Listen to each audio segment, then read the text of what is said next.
So what we're going to do, we're going to hit back on a little bit of the right hand of Yah, which is the Messiah. A lot of doctrine out there, by us teaching this, thinks we're dibbling and dabbling into what's called the Trinity. But we don't use such words or be caught up in it of that language that's outside the scripture and part of a doctrine called Christianity. Let's get one thing understood. Christian, that word is mentioned in the Bible 3 times. And never mentioned in a negative connotation, because all it means is a Christ follower. That's right. Christianity is totally different. That's a man-made doctrine brought into the world by the Romans. Totally two different things.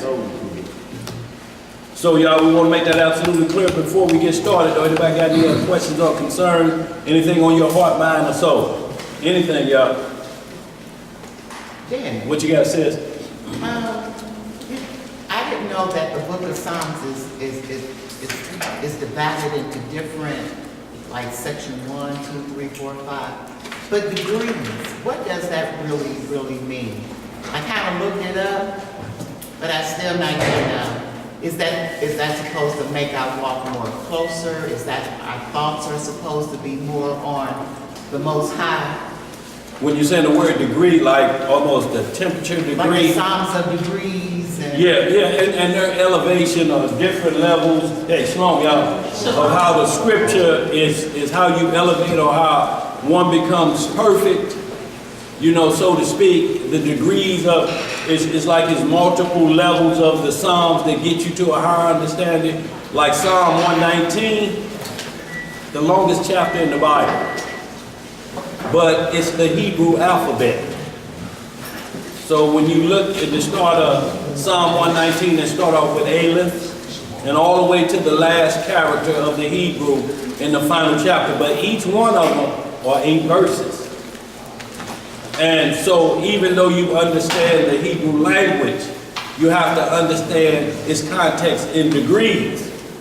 So you can speak the language, and I may understand, bro, I may know a little language, Tim. Okay, Toda Rabbah, that means, you know, thank you, you know, very much. So I understand that, but how to walk the alphabet down is like, because it has to be put into a living form as well, because all the words are living. So we have to put, when we understand this language in that form, and that's what was given to David, because each letter has 8 verses, and it gives instructions. The law is like this. The law is like that. And then you understand Aleph other than just seeing the word A. Like, particularly when you learn your ABCs in school, you understood what an A was, and it makes this sound when you're speaking in this language. It makes that sound if you're saying it from this perspective. And also they got some characters that they say are silent. How do you know when to say that? You know, when there's a language that's being silent. Well, in like manner, the script say it's a time when certain people, you should speak. That don't mean you can't never speak. It's just certain times when words are to be taught basically in a silent conversation, so to speak, like what the Messiah was doing when they were taking him through the halls of justice and getting ready to crucify him. He didn't open his mouth, didn't say a word, because prophecy told him, keep your mouth closed while you're going through this. Don't fight back. You know, he knew he had all the power. That's what he told the disciples. I got enough power, I can end this right now. And he told Pilate, you have no power except what my Father give you. So this ain't about me weakening down to you. I got to walk this course, and there's nothing for me to say at this time. And he like, you ain't got nothing to say, don't you know I can let you go, I can free you, I can do it. He like, look, man, come on, who you fooling? you done heard of me, you done heard about me, you done heard the things that I done. Your soldier talked about when he got home, his daughter was alive, he was dead. So let's not fool each other here. I'm here to do what I was born to do. And that's to walk this walk down for the sins of my people, that they may turn back and to gain the rest of the world. Understanding that prophecy. So, and when you see song of degrees, you know, there's parts that David is actually, those psalms he's playing and singing them, and songs of degrees. He can go up to a high note on it. So in that like manner, sister, if you ask it from that perspective. Because if you teach a child his ABCs and they sing them, and then you ask him, so now with those ABCs, make a sentence with some of those words. Write me out, who is this? I don't know how to do that.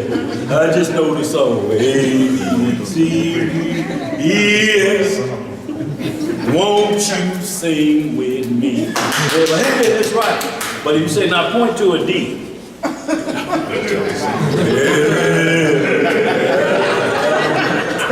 Know where the D at. So, y'all, in like manner, when you understand in this language, you got to understand what aleph means, because the priest asked the Messiah, they say, you ain't even 12 years old yet, how do you know your letters like this? And he was breaking them off. It wasn't the fact that he was just saying aleph, bet, gamma, you know, all of the words, you know, he was breaking them off according to the law. He told them, look, I'll explain aleph if you tell me what bet means. Baby, give me that, and then we can discuss some things. They like, well, I don't know, you talking like this and a youngster? Right. Where's he getting this from? So in that perspective, this walk to become perfect in it, there's a time you have to listen to learn, so you have to be quiet, you know. And then there's times when you have to speak bold as a lion. You know, you have to know when to be perfect because everybody's watching. And y'all, in this age today with everybody watching, it's out of control. Everybody dirt coming up to the forefront. I'm talking about most of these charges on these men are over 20 years old. They thought had been forgot about. But it's all setting it up for the one event that's about to happen. And that's the Antichrist finna hit this earth. Y'all ain't understand that. Hold on, go ahead, bro. I ain't even cut you off. Go ahead. Can you collaborate on the orange pervert, the Tic Tac guy? You know what I mean? The UN. Just about to hit. Right, that's what I'm on this can you signing that collaborate? deal, huh? Yeah, can you collaborate on that? Yeah. If you got, So, what he's speaking on is Donald Trump went and did what 3 presidents or 4 presidents before him refused to do. And that's to sign the Jerusalem Embassy Act of 1990-95, I believe it was. And that's where the current United States Embassy is in Tel Aviv. That's like a suburb, like you got St. Louis, and then you got Jennings and Ferguson. These are suburbs of St. Louis. So the embassy sits like in Ferguson, but downtown Jerusalem is like downtown St. Louis. And it's right now what they call a 2-state piece of land. The Palestinians, it's been granted one side of it, and the Edomites or false Jews been granted the other side. It's like Goodfellow. Do y'all know Goodfellow? On this side of Goodfellow, if you head toward Highway 70, coming from West Florissant, that's the county.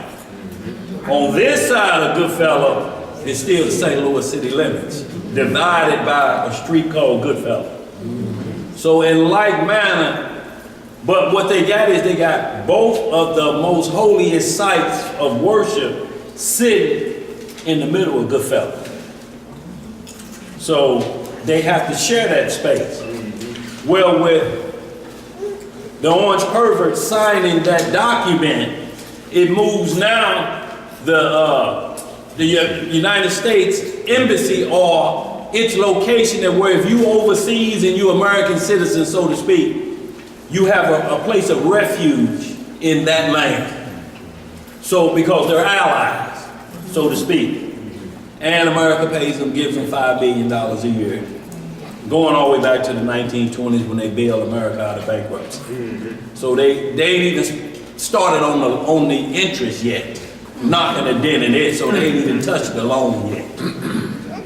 So with that, moving that to the middle of Goodfellow as we was talking, now says that you agree with the Edomites that they should have the most holiest site in Jerusalem. It should belong to them and them alone. So that kills the two-party state. Now is one party ruling. Well, if we ruling it now, then that Arab master, the third holiest site they claim that Muhammad ascended from sometime at night, late at night, didn't nobody see it. that spot now, they're going to remove it. So what is he going to do? But stir the pot for World War III, because that's a holy site for them. And if you saying we have control of it, then you tell us when we can come in and go worship. So basically, you got to wait till we open the gate for y'all come in and worship y'all God. Or we just going to remove it, which we should have did long time ago. So he signed this act, and you have to understand, his heart is so hard like Pharaoh. If y'all ever been reading about how Pharaoh's heart was hard, it's Donald Trump. Yes, I apologize for grabbing that woman, me and Billy Bush talking about it on the bus. I forgot, I did it all, and his wife come out and apologize. He said it was locker room talk. Yesterday, or 3 weeks ago, last week, he said, I ain't never said that. If I did, I didn't mean it like that. So that's a hard heart to have to go back and apologize for what you said, but you're not apologizing. You saying, y'all heard me wrong. Those were y'all lying ears. Not my lying tongue. Y'all lying ears. Y'all ears lie what y'all hear. Crazy talk. That's fake news y'all heard. That wasn't me on that bus rattling them tic-tacs. That was somebody else, wasn't me. Right. You know how a woman will say, they said they saw you at the grocery store with one another woman, wasn't me. Right. No law. So in like manner, this is what he's doing. So with him signing that, y'all, it's on the brink of World War III, the start of it. But think about this. When they moved that embassy, it has to be rebuilt. So if it's being rebuilt in Jerusalem, it may mimic or symbolize the temple of the Antichrist. Because at this point, if you attack that embassy, attacking the Edomites, then you're attacking America too. That's why we say Babylon is not a location. Babylon is a system of affiliation. They are locked together like this. And once you put that newly built embassy there, that means anybody cross that space, you are basically attacking America. So now it's 2 against 1. Now the nuclear warheads have doubled now. Not only the Air Force, everything. The Palestinians don't stand a chance at this point. You got Turkey saying it was a terrible move. We ain't gonna stand for it. So they burning flags, and it's rough, y'all, right now over in the Middle East. Y'all need to really pay attention to it, and that move of the embassy and rebuild it. They can deck it out, and whoever goes up in it could claim to be inside. Now, don't say I'm making prophecies. I'm just telling you, the timing seems suspect and where it's going to be located at. If we've been looking for a temple to be rebuilt, maybe as simple as rebuilding that embassy in Jerusalem. You know, they got a travel advisory out too for U.S. citizens not to really be traveling abroad if you don't have to right now. Right, absolutely, because think about it, this time of year too, people ready to, they in that spirit, they ready to party, they ready to basically you're gonna be off guard because your focus is too much on in the middle of worrying about what's happening with this folly day. So they're ready to attack. And once again, had another white guy going to school and shoot it up, but they still ain't saying terrorists. I mean, you got to have some kind of documentation they can go look at and say, this is his mindset. That's terrorism. But it's going to keep happening until they acknowledge homeborn terrorists. They're trying not to. Like the guy that shot up everybody in that concert out in Vegas, refused to say it. They want to examine his brain instead of look at his hard drive and just see he's a anti-terrorist. That's basically what he brought terror to me. If you don't want to say it because his skin is white, then that's on y'all. Well, you're going to have to keep explaining why you won't call them terrorists, because they coming out, they see the end at the door. That's right. So, anybody got any more questions before we kind of pick back up where we left off? Anybody got any questions from last week? Because we're going to pick right back up with all of the scriptures that we said to go home and study on. And y'all, what we're talking about is the right hand of Yah. And most things that we're talking about, the Trinity, like if we talk about the virgin birth, they think we're talking the Immaculate Conception. But don't bring us those doctrines of Christianity. They got it from out of the Bible. They just twisted it to make it fit them. Trinity ain't in here, nor is rapture in here, nor is the teaching of Christianity in here. Ain't nowhere in here it tells you keep all the folly days and don't even mention the holy days. You say those are nailed to the cross. So you can do wicked. Yeah. So you can participate in trunk or treat. Yeah. But we ain't supposed to, he nailed them Feast of Tabernacles and dedication, all that's been nailed to the cross. That's it. But yet we finna get into a spirit that says, don't do it. Don't be involved with it. Y'all, something wrong with that picture. Yeah. So, go ahead, sister. I'm trying to understand the Trinity.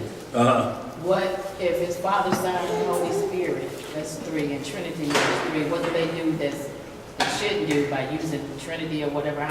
Well, what it's saying is that they look at it like the Most High has split himself into three pieces versus creation of other entities into multiple individuals around his throne in the heaven.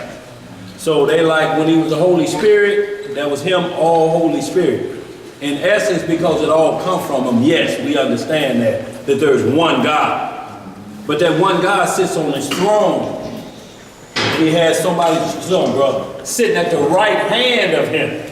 Also, he has a cabinet around him, so to speak. Like Trump got all of his advisors and his administration, you got the vice president, the Messiah is the vice president of this one God system.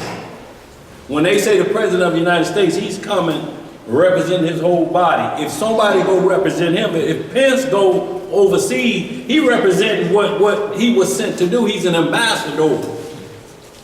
He don't have to be everywhere. And he don't have to do all of the work of putting people down. Did anybody see Barack Obama in a Navy SEAL uniform when they went and got Bin Laden? But who got all the credit? Who that go on? Who did Saddam, who do that get to go on? Bush. He wasn't in no planes and nothing. He sent his boy, y'all handle that work. And he sitting back like this in the Oval Office, watching it on film. Right. This what Obama and y'all seen him like this, him and Hillary, looking like they got it. They got it on my orders. Yep. So y'all, when you understand the one God from that perspective, you understand the three that bear record, but these three are one. You have to understand it. If you don't, you're going to miss it, and you're going to be left with, well, everywhere the Messiah is, if it's only one God, and he's talking about God, then it must be God, then he must be God. So you're going to always be in a position of eliminating somebody, if you believe it like that, because you're going to have to eliminate the Messiah. Because there's scriptures that saying he should be called the everlasting Father.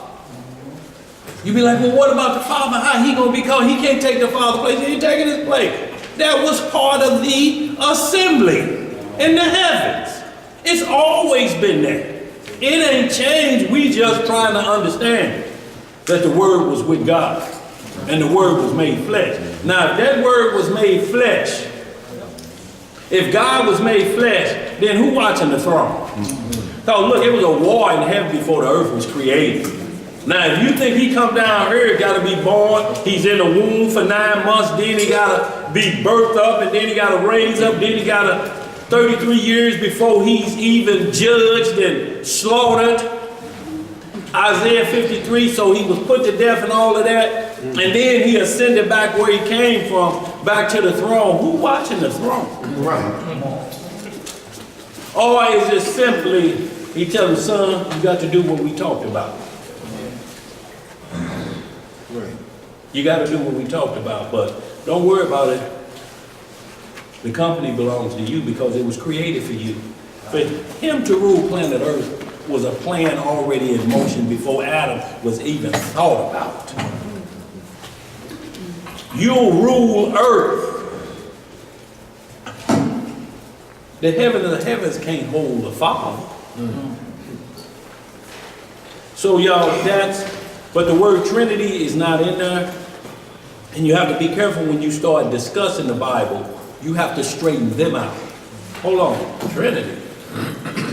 Well, I know it ain't no chapter verse. I ain't gonna even ask you because you know it ain't one in there either. Just say that. Or you talking about the three that bear record. See, we have to get them on the same page before we even start discussing. We can't discuss what ain't in the Bible and we talking about it like it has some reference. Right. You have to bring them back to the book if you're talking about events happening. You can't rename it to what you want to call it. Call it what the Bible calls it. What you got back there, G, before we get rolling? Babylonian religion, they do the Trinity thing, man. And that's what got, a lot of these churches confused right now. Absolutely, because they get you to think that that's what you talk about. Like when we talk about the virgin birth, every nun mess here in the camp out there say, them niggas down there teaching the Immaculate Conception. Y'all ain't read Immaculate Conception. We go read it right now and tell us that that's what we're saying. Immaculate Conception say Mary has the juice. That's what it say, don't it? It say, who do you say Hail Mary to? To the Messiah? That ain't in that doctrine, is it? No. It says Mary has the juice. Confess and say what? 3 Hail. 3 Hail, or however many you need to get yourself in order. They say. So y'all, we want to be careful when somebody's saying that's what you're doing. We have to straighten them out again and keep at it. Just like the rapture. The rapture in here is called the great gathering of the gathering of the saints. You have to correct it. Or you're talking about the great gathering. Because the rapture say we're going to be gone before tribulation starts. The great gathering say after tribulation is over, those of us who made it through will be gathered. That's the great gathering. That's all recorded in here. So if you let them start talking that, you're going to have to at least get them to the point that where it shows you're going to be gone before this happens. And everywhere they show you, there's verses before that say at the last trump. So they're using verses that say it's after the fact anyway. And they don't understand what they say because they're trying to change the language. Go ahead, brother. They say they go to heaven for 7 years through the tribulation over, then come back and say. And then they come back with hurts. They come back and say, I'm leaving one. See, so, but everybody that's even under their altar right now, or what we call paradise, in that position, have put in a major league work. They've proven themselves to be their rest, and they'll come back as saints with the Most High because he's coming back with 10,000 of his saints. Times 10,000. So we know, but these are proven men. You in the same breath saying, I know I'm going to heaven, and you say it ain't no law. Well, what do you think you're going to be doing up there? Right. Partying. Like, or you be thinking like Tupac. Tell Kato keep it popping up there for me. I'll be up that way shortly. Right. No, it ain't popping up there for Kato. You think you're going to take all that behavior up there? No, ain't going to be no I Get Around videos made up there. So y'all, we ain't going to fool ourselves. Anybody got more questions before we get going? I Get Around. We go way back. Anything on your mind, heart, soul? Okay. I got a What you got, Sister Joy? What does the Bible say about people that are deceived and go to the grave that never really was exposed to the truth? What was it say about those that never been exposed to the truth? Well, everybody's been exposed to the truth. It's just the acceptance level. This is why prophecy is so important. See, it's always been somebody that's going to get the message delivered. Everybody has that opportunity to see. Now, you just in different positions. Like at the beginning of slavery, we think that nobody heard the word of the Most High. But we had the scriptures there. Yeah, they taught it from the slave master perspective, but you had the Nat Turners, you had all of the other ones who understand the scripture that was reading back door like we doing, and then you had the majority of them reading the scripture from that perspective. But when you watch that movie about Nat Turner, he's landing on the line, he's going toe to toe. But yes, the Lord says this, until the slave master hit him with the butt of the gun and make him be quiet. But it's always been there. And when we say, he said, I'm not going to put on you more than you can bear, and I'm not going to leave you basically left unarmed, so to speak, because he knows I'm going to put you into slavery. That would be the biggest excuse on Judgment Day. Yep. Lord, didn't have a clue. Couldn't write, couldn't read, none of that. They had me on lockdown. That ain't never been to a point because your conscience don't go on lockdown. He said next what happened is I'll put nature in there so that you can watch it. Because that's the law we have to use once this becomes a famine and they take this. How you gonna calculate the times without the ordinances keeping their order? If that month didn't do what it did, we ain't gonna know what feast day or what time of the month it is. The sun didn't come up like it did. If the winter, summer, spring didn't hit like it was supposed to hit, you would be in trouble if they turn off the satellites and your phone got took from you. Try being out in the wilderness like we was out there in the Feast of Tabernacles and nobody got a signal. I'm talking about pacing, looking for a signal.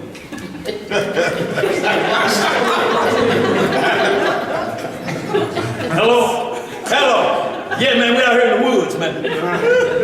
That's gone. What you gonna do? A famine is coming, y'all, this word, so we got to get it in here and understand it, you know, from that perspective. But we're here a little bit in Romans 2 to kind of explain a little bit of that. And then, y'all, we'll pick back up on the right hand of Yah.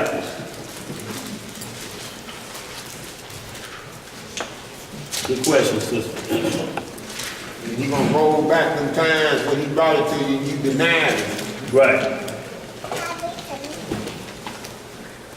Start about what you said, bro. Say that again. Repeat that. Yeah. Yeah, we're gonna back it up. Let's start at 6. And y'all, and this is for any of those questions like that. What about my peace? My mama didn't know it like this. Majority of us say, look, man, you know, my grandmother used to say we was the Jews. You just never got an explanation. How did she know to say that? And then when you look at history and you say, man, they had some Hebrew writing up there, and they found this in a slave shack. So what does that tell us? They were just doing it. They had to do it undercover. They had to do it undercover. But once they expose you to this, they're putting a light in your hand. So you always, it's going to be one once they start allowing you to see it, because this is the only way we learn how to read and write. It was against the law. What books you think we had? You think we had the school books we had? No. It was the scripture that taught us how to read in slavery. And y'all have to think about it. He never put us in captivity where we couldn't get to his law. There ain't been no captivity. Not Egypt, not Babylon, because the Cyrus cylinder, even in Babylon, it wrote on there that the God of the Hebrews is God. Allowed us to go back and rebuild the temple. Your God. Pharaoh said it too. Yeah, y'all God is God, man. He didn't put it on us. He let us know what the real deal is. But we'll hit a few scriptures, y'all, to get that understood. Shalom, y'all. Hey, before you go any further, Dan, before you go any further, Yeah. back then it was Hebrews that was denying, even though they knew the truth. It was Oh, absolutely. It's been that way since we left Egypt. David and Korah now. I mean, David, if y'all watch the movie The Ten Commandments, he was Edward G. Robinson. That weasel looking when the Pharaoh asked, he said, you'll kill your mama if I ask you, wouldn't you? He said, if it pleased the Pharaoh, his mama gone. He opposed Moses before they left and after in the wilderness till he was swallowed up, him and 3,000 others so in the wilderness. Before we got back to land, made it out of Egypt, but dropped in the wilderness. So y'all have to understand, ain't no once saved, always saved. You got to make it to the finish line. You don't make it to the finish line, then you get crowned. Ain't no crowning before that. How you saying, look, ain't no need me even taking off from the starting blocks. Already got this one. No, they make you still run. Don't anybody at the Olympics can do that? I mean, you may have Usain Bolt as the favorite, but if he don't get out of them starting blocks right, what's going to happen? Because all you need is that 1/10 of a second that these other boys are behind. So y'all, we don't want to get it misunderstood what we're talking about here. So let's get into it. Romans chapter 2. Elijah, you want to get some of this up here? Okay. We're in the book of Romans, chapter 2, verse 5.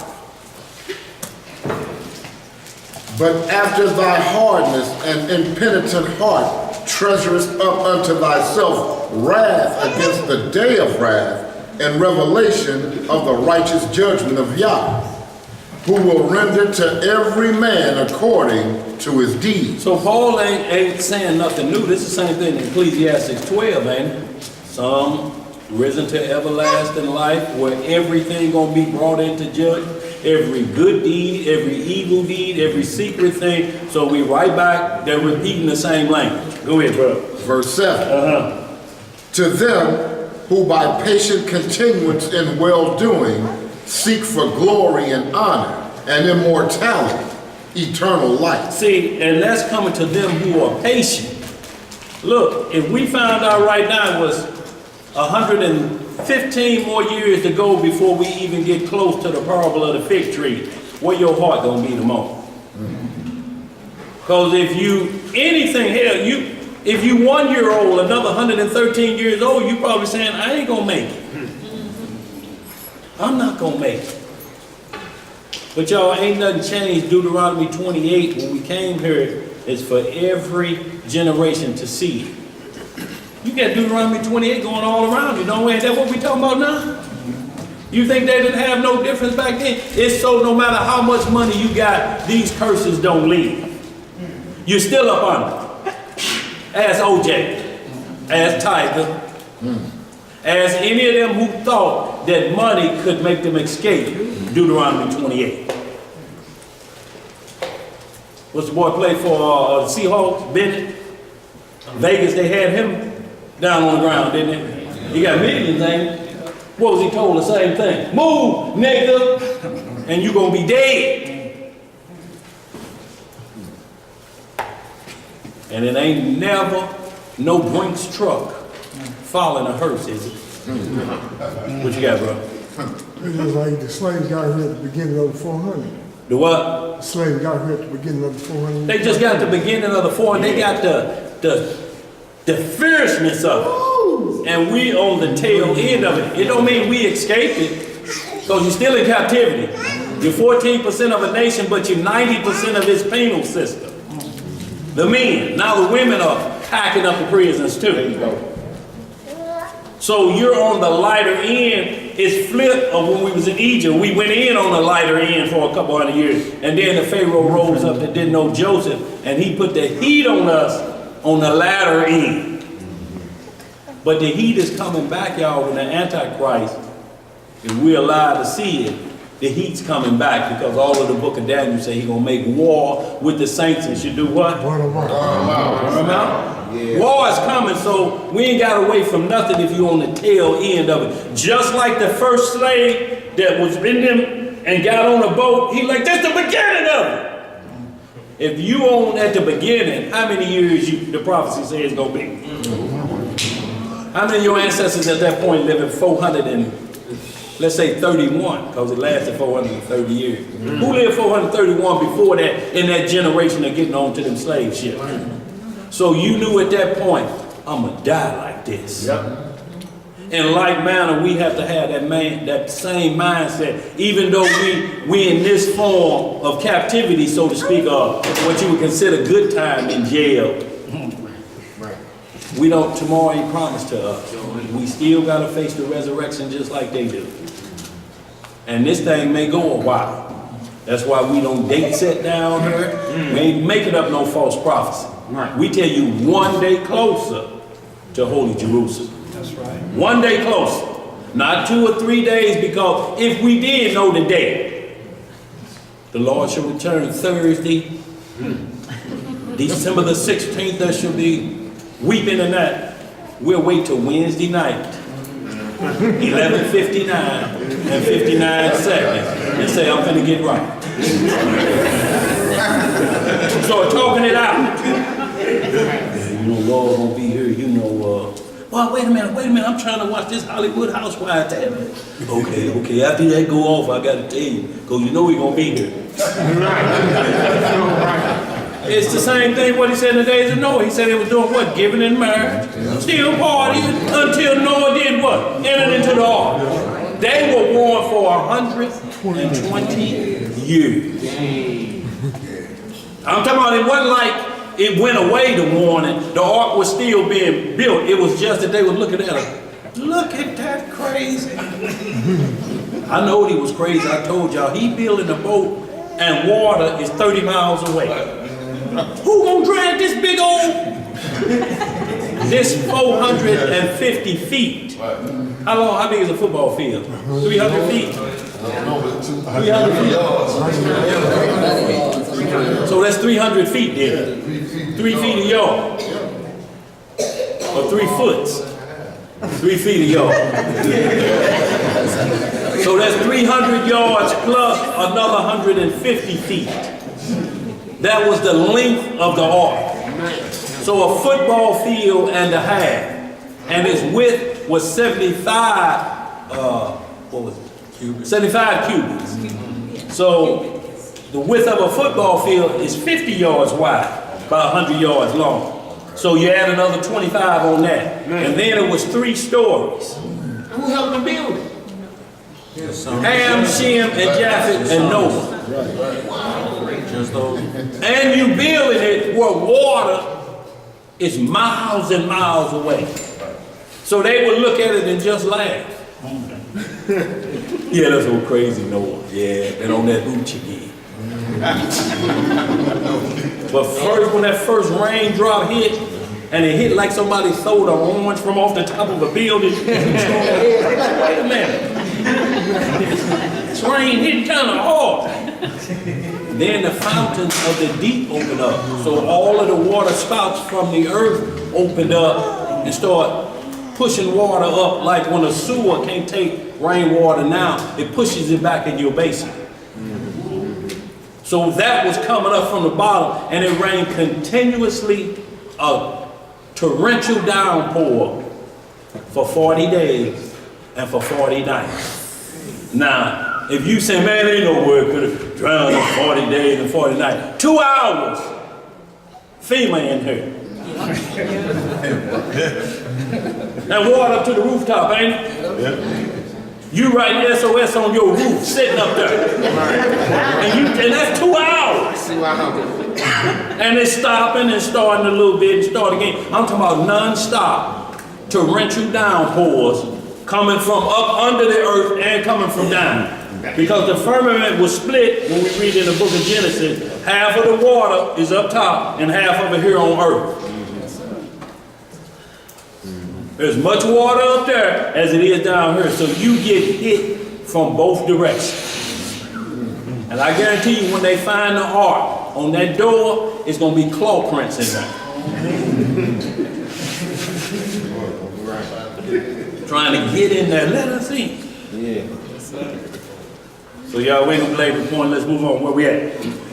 We're in the book of Romans, chapter 2, verse 8. What it say?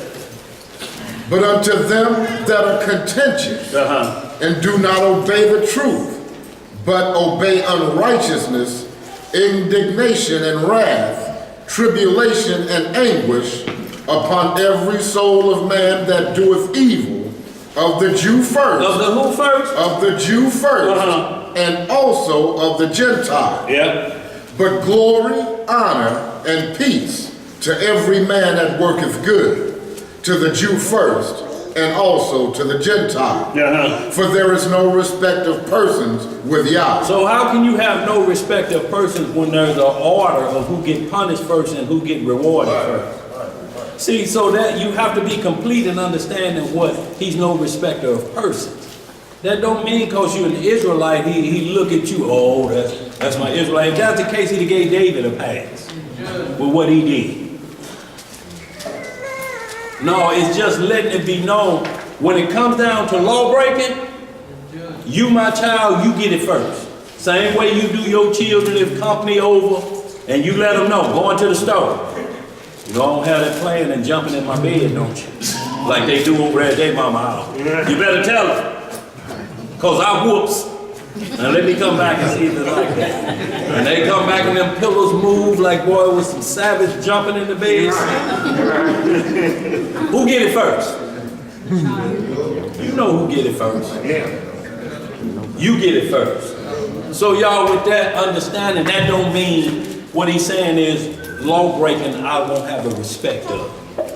I don't care who you are, because I could have chose anybody to be Israel. I could make rocks be Israel. I made a donkey talk, they could have been Israel. So don't get it twisted because you Israel, but still there's a covenant in Genesis 15 that he say he cannot, will not, because he said I swore an oath to Abraham. So that can't be broken under no circumstance. That still must be fulfilled. That's why the kingdom have the 12 gates on it. Named after who? 12 tribes of Israel. That's why those Israelites sit on 12 thrones judging the 12 tribes of Israel when that time comes. That's what he told the disciples. So y'all, there's still that over there. And the same thing as we read on, we're going to get into some 3-in-1 of this same Romans, because the question is asked again. Well, if everybody's equal, then what advantage is it to be saying we Israel? So we'll get to that, but go ahead, bro. Read some more. Verse 12. What it say? For as many as have sinned without law. Without what? Without law. So, Sister Joyce, this is your question. Many have sinned without law, because we know just because you were a slave don't mean you didn't do no sinning. The earth tells you what to do. They knew it was wicked when they were made to have same sex as entertainment and sport. Master, you know it's wrong. But God of heaven don't like it. God of heaven ain't here right now. Shut them britches down and you and Rufus and Buck get together and give us some activities. That's what drove Nat Turner crazy. And then they made some slaves start getting with dogs for entertainment. And they knew that that was against the laws of nature itself. That's why that 1 Corinthians 11, does not nature teach you that if a man have long hair, it is a shame to him? What in nature says something about a man having long hair or dreads down the hair? What in nature prevents you from doing that? I'm still waiting for somebody to say, you have a lot of people out there that teach that means that men shouldn't have long hair, or everybody got to have short shaved hair. Men do. You got a problem now with number 6. What about the Nazarite? He can't cut his hair. Samson couldn't cut his hair. Absalom didn't cut his hair, 2 Samuel 13, for a year. He cut his hair once a year. And it weighed 3 shekels when he used to cut it off. Now, if you're saying nature caused him a problem when Joab was out to kill him because of what he did, you know, trying to take over the throne and having his way with his father's concubine, and he got caught in a branch, a tree, and was hanging by his afro. That's how they caught him. Caught him in between that haircut. Now, if you saying that's what nature means about it, no, but what it means is that if it goes out of order, the nature is the male is the dominant or the ruler, and he's the stronger vessel. Don't mean the women have no part in it. It says that they're the protector even in the animal kingdom. If that role switch, it don't work out in nature as well. That's all it was saying. If a man's hair become his glory, if he start throwing his hair back and them flipping the dudes in, if it's his glory like it should be a glory to the woman, then they switch roles because he's gonna start putting on a few other things like pimps, rollers in their hair, them flippy the dudes, and then they start wearing them lace and big collar shirts, tight fitting slacks, platforms with fish in them. Because they want to look as pretty as they want. That's the whole thing.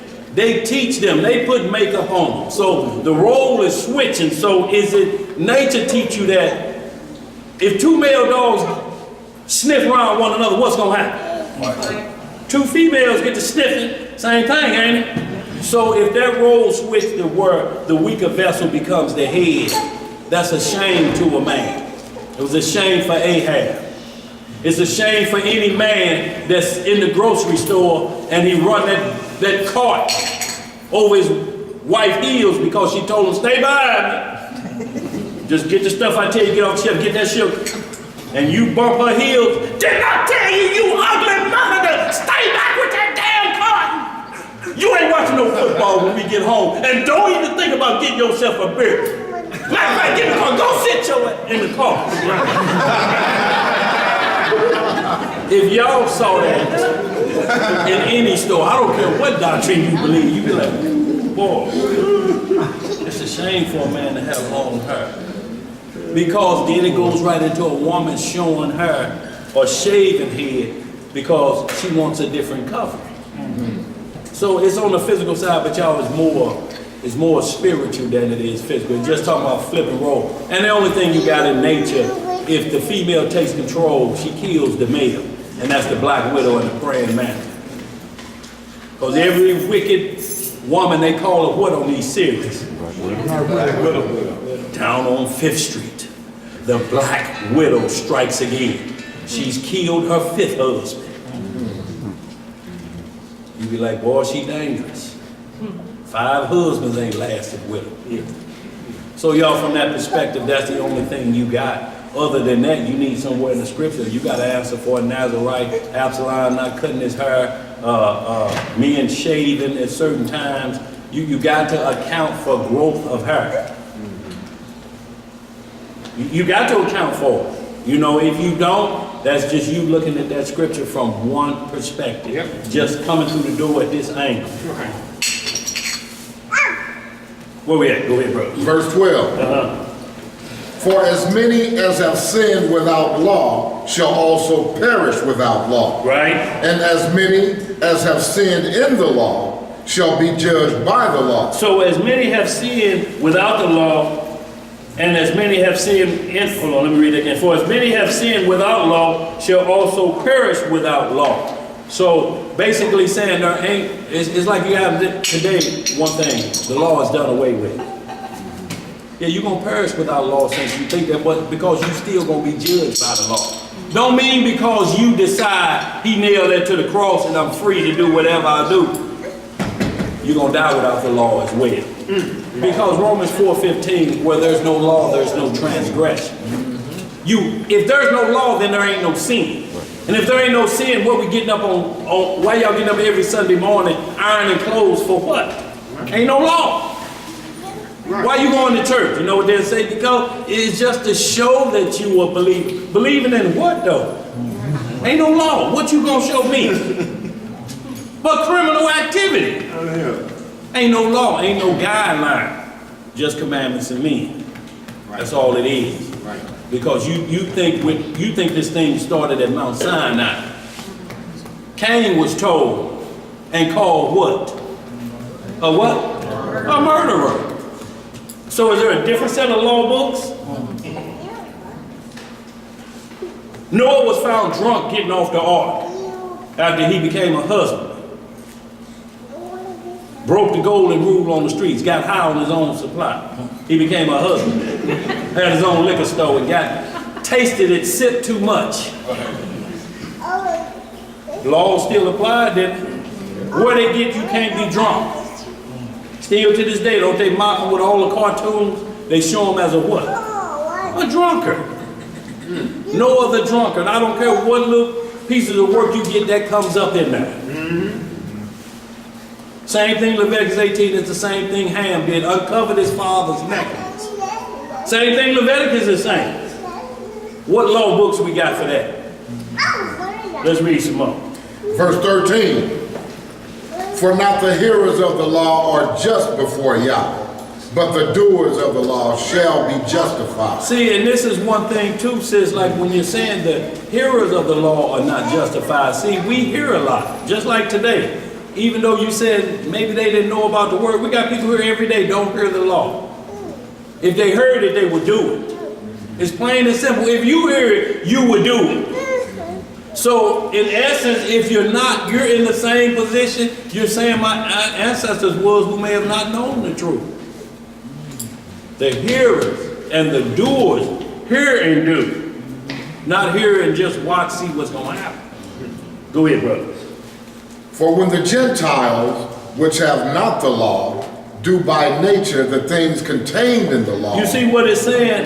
By them not giving the law, but do things by nature contained in the law. You know it's going to be for a season. The Gentiles know that.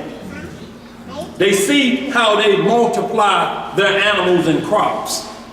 There's a law out there to tell them these things are natural laws, not to be, and they govern themselves by that natural law. Because guess what the elements are doing? They follow the law.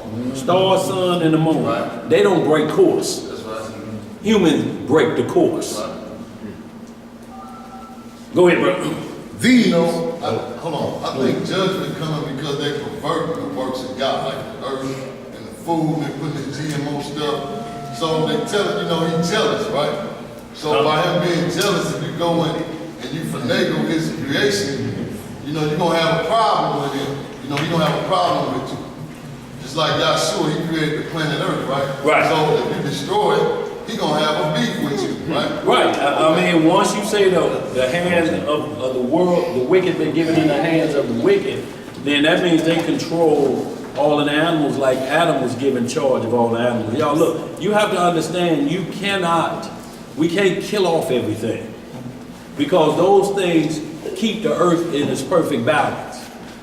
You'll have an overrun of rats if it wasn't enough snakes or different things that bring that population back down. You have an overrun of land trash if they start eating up too much swine.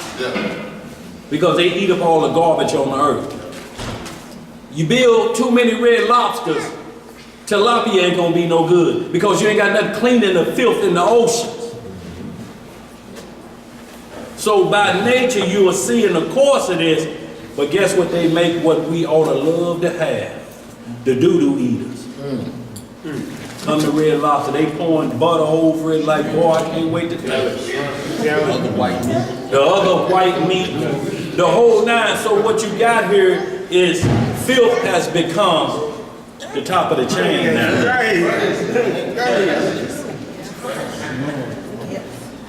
Special of their folly days, they used to give chitlins away. It used to be Cry Packing House. I'm telling you something, let's give right there on South Florida. I said, what's the other street over there at Hyde Park, Elijah? Old Cry Packing House. You used to go there and get free chitlins. And when they're like, they doing what? They eating it. What? Oh, we better make some money off of it now. Now it's in Snooks.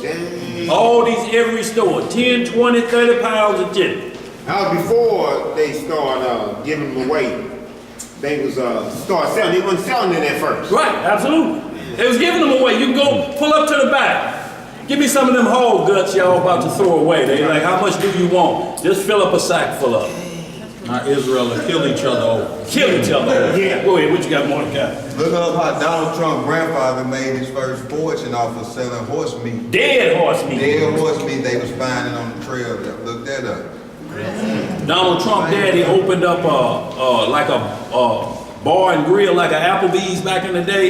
You can eat and drink, but because they was in that gold rush or whatever they was doing, and horses was falling off of cliffs because it was dangerous, man, he'd have a group go down there, cut that horse up, man, and the whole menu, horse meat surprise.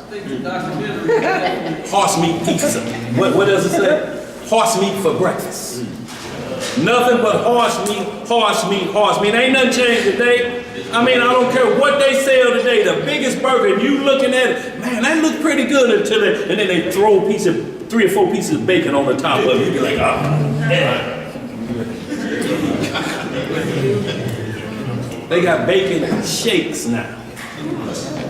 They crumble bacon up in a shake and you be sipping. I heard tales at work. Boy, it was so good. I say, so y'all actually sipping bacon now. What you got? Ground beef. You see the little white stuff in the ground beef, that's pork. That's pork and ground beef? Yeah, you don't get pure hamburger unless you get chili. Well, I mean, what is the ingredients any listed? I mean, how does the pork get in there? Are they mixing it? But see, there's different grains of ground beef too. If you look on packages, some are various grains of fat, you know, less fat and more fat. Yeah. So, And yeah, it could be a lot of fat they're looking at because it would have to be listed. They don't have to list it, but by now, you would have somebody been already reported that, man, I work at Snooks, man, we mixing that stuff every day. We doing it. They may be cutting it with the same blade. If they're getting on that, it's probably from using the same blade or something, but no, it's not pork. They got different sections for it. If it was, you know, it would probably be a problem for them. Now, I'm not saying that they ain't slipped it in there. They could have slipped it in there because they only have to reveal certain of the ingredients. If they say 100% beef, it better be. If it's chuck roast, those are higher prices. It better be. That's right. But what you said, what's sold in the shelf here. But y'all gotta understand one thing, you know, when they're doing those things, they don't have to put everything in there. Who in here know them 10 secret spices of KFC? Who got the ingredients? Them could be ground fish, frog hips and drunken rat brains as the ingredients. The taste is Right.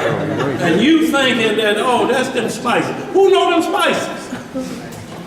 So they're not revealing those ingredients. Yeah, you don't do it. Who in here revealing how Big Mama make that sweet potato pie? What's all the secret? What gives it that? You ain't telling this. So in like manner, y'all, they have to tell the bulk of it, what it's called, where it came from. They have to tell that. but you also find that a lot of times when they create these new products, they put it out there for Israel to try it first. Right. Because we're the biggest consumers. Yeah. But if you look at the movie Roots, and you'll see the progression of the transgression. Like in the movie Roots where Toby or Kunta, when he met Philip, and Philip was trying to feed him. And he tried to feed him the grits and the pork. And he didn't know what the pork was, so he made the sound of a pig. And Kunta slapped it out of his hand. Right. But you'll see the difference in the generations of one who was first brought over here in the slave trade versus one who was born in captivity over here. How the one born in captivity preferred the sinful meat versus the one who was just brought over here because he had never tasted, unclean meat. So therefore he slapped the swine out of his hand, but he took the grits. And he wanted more grits because that was grain. Right. He said, I can live off grain just like Daniel and them said in captivity. He said, give us the pulse. And you'll see that we just as fat as those who's eating the king's meat. That's right. But it showed you the progression of sinfulness and how America and Babylon presents its meats to Israel to defile themselves. That way they're justified in their wickedness. That's what right. they think. Right. You see what I'm saying? So who go out to that Taste of Clayton out there? Who been out there? They have it every year. You go out to Shaw Park, they got some bands out there. Anybody seen the Taste of African American? The Taste of Soul Food. Is you think you buying tickets, them white folks buying tickets for a taste of chitlins? I mean, anything, ham hock surprise. Is it a booth set up out there? No. For soul food. You got Little Italy out there, Chinese out there, the French out there with all of their grits. But where is the soul food booth? Ain't nobody gonna get a ticket for slave food? That's throwaway food. When you watch the Flintstones, what's under the sink? A what? That's the trash disposal, ain't it? So, what they really saying when they saying soul food, man? Perverted soul. You got the dictionary right there? Look up soul. I'm gonna let you hear what even they understand what soul is. They know soul is attributed to one people because of the blood covenants of Genesis 15. Every individual have a soul because the Most High say all souls are mine. But there's one that has been given soul, so to speak. The law, commandments, and statutes. And embodied within that soul comes rhythm, come movement, come speed, come power. Within that soul, when you say soul brother, what pops in your mind? Ain't nobody from a different nation, is it? Soul sister. He got soul. Soul music.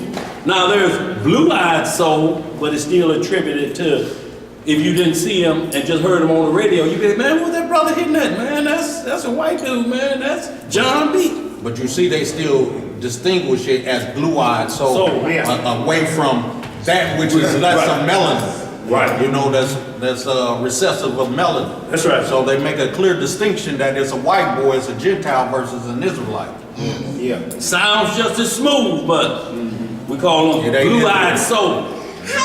But he sit there right there learning and studying, just like Elvis Presley. Old brother taught him all them moves, sitting on his porch watching every day. And they was the same way. That's because Mystery was dancing when he first hit the scene. Number one hit was a sister song. Big Mama Thornton. Big Mama what? Sister Thornton. Yo, Odelia. that was his number one jam. Yeah, And y'all, Sister Odelia Thornton. now if y'all ever thought that anybody could supersede the rhythm of that blood covenant, you got it dead wrong. The hardest working man in show business doing a move that would captivate you. Do you know the camel walk is moonwalking forward?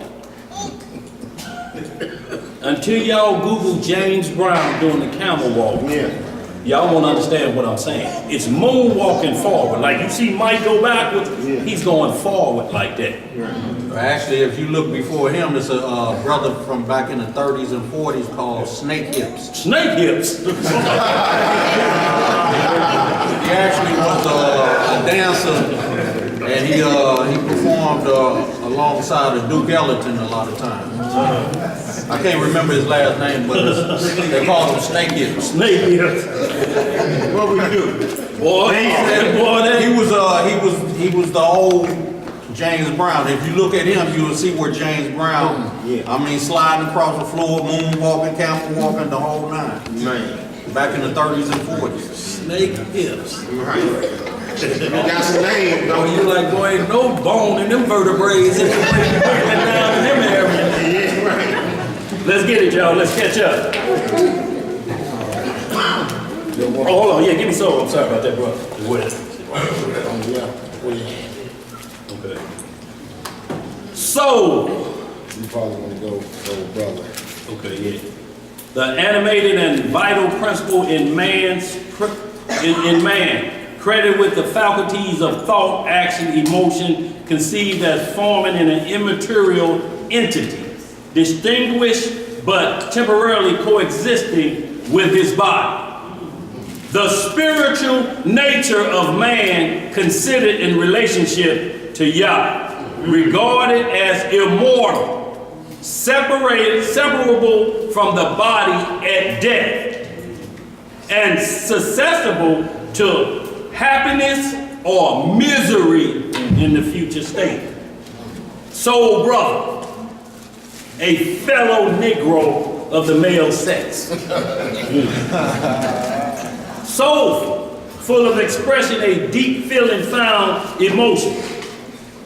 Soulless, devoid of sensitivity or capacity for a deep feeling. It's like you said, somebody ain't got no conscience. Soul mate, one or two persons compatible with each other. Soul sister, a fellow Negro of the female sex. And on and on and on, y'all. But you see that when that's where that term came from.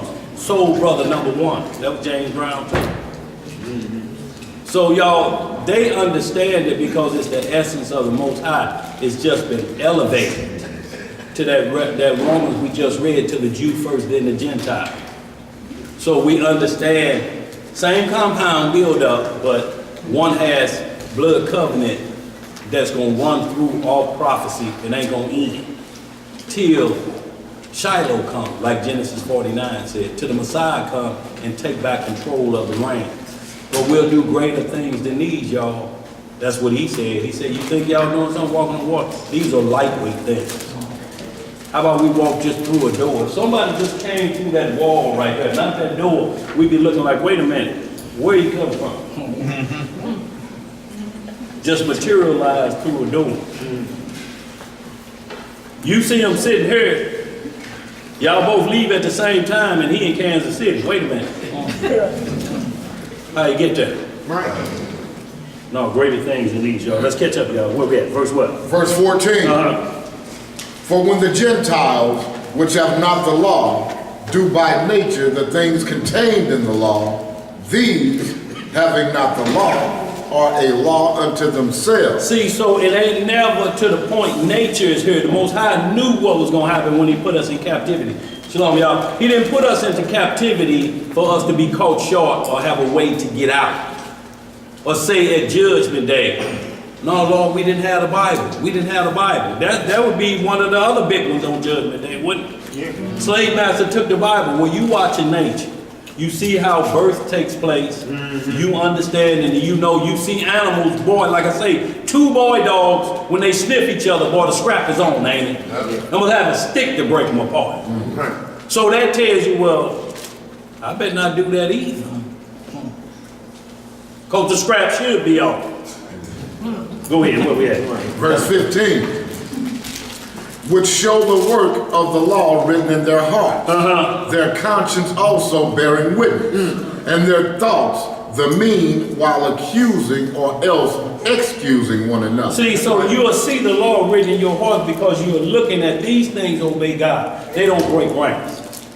Anybody seen summer become winter? Now you may have a couple hot days in November, but that still ain't summer. Go out there with some sandals and some shorts on, because it's 70 in December, and watch what happens. You'll start calling it a summer what? Cold. It ain't summertime, no. You got a winter cold. If winter don't happen, it don't kill off disease. You have to kill off the disease from last year. That's why it freezes over and kills everything out, and then it becomes anew. If it didn't, y'all, we'd be in some trouble. Go ahead, brother. In the day when Yah shall judge the secrets of men by Yahushua HaMashiach, according to my gospel. So now he's saying when God shall judge the secrets of men, by who? Yahushua HaMashiach, according to my gospel. See, this is two, but still one.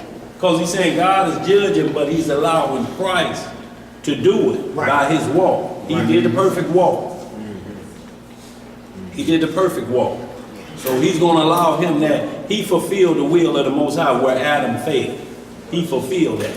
Go ahead, read some more. Behold, thou art called a Jew, and restest in the law, and makest thy boast of Yah, and knowest his will, and approvest the things that are more excellent, being instructed out of the law. Right. And art confident that thou thyself art a guide of the blind, a light to them which are in darkness, an instructor of the foolish, a teacher of babes, which has the form of knowledge and of the truth in the law. Thou therefore, which teachest another, teachest thou not thyself? Thou that preachest a man should not steal, dost thou steal? See, so he's saying the law is self-evident within itself. So if you therefore teach it another that you shouldn't steal, you teaching yourself, because you got to remember who I taught this to. Right. So I can't be caught doing this. So it don't mean that if you stole before, you can't teach it again. But if you telling somebody, man, don't do it, and they catch you running top speed out of bank and Rusty the Guardian behind you. Dog, it's for the kingdom, dog. Can't happen. Right. So y'all, that's what it's telling you, but you're teaching yourself how to behave by telling somebody else to do it. Because you on deck now, ain't you? Yeah. You can't tell nobody this and then you fully engage in the activity yourself. Now, if that activity calls you to the point of where you can tell somebody, I went that route, bro, you don't want to do that. That's a total different thing versus currently being active in that behavior. Like Deuteronomy 17 say, you can't be accusing nobody of adultery and got a stone in your hand ready to kill somebody, and you got 2 married women on the side, and you like this. You can't do it, because the same judgment have to come to you after you get through throwing your brick and they holler next, like at the steakhouse, then you wait a minute. Next. You up on deck now. Right. Go ahead. Yeah. Verse 22. Thou that sayest a man should not commit adultery, dost thou commit adultery? Thou that abhorrest idols, dost thou commit sacrilege? Thou that makest thy boast of the law, through breaking the law dishonorest thou Yah? For the name of Yah is blasphemed among the Gentiles through you. Through who? Through you, as it is written. See, through you as it is written. So when they see you eating chitlins and they see you doing different things, they be like, this the people of God? Right. This people. Right. Pants down below their button, it's wintertime. Doing this, doing that. This the people of God. Lamentation 4, how the gold become dim. Y'all, the gold has become dim. Yeah. You see some of these youngsters, boy, gold make me had to get out my old twinkle. Boy, after seeing Raphael gold gleam, I was like, this, wait a minute, what Raphael? Them gold shining like new money. Wait a minute, bro.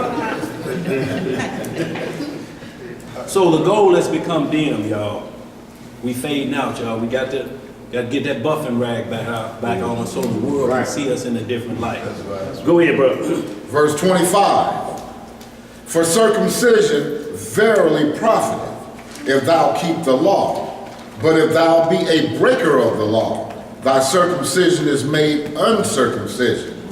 Therefore, if the uncircumcision keep the righteousness of the law, shall not his uncircumcision be counted for circumcision? That's a question.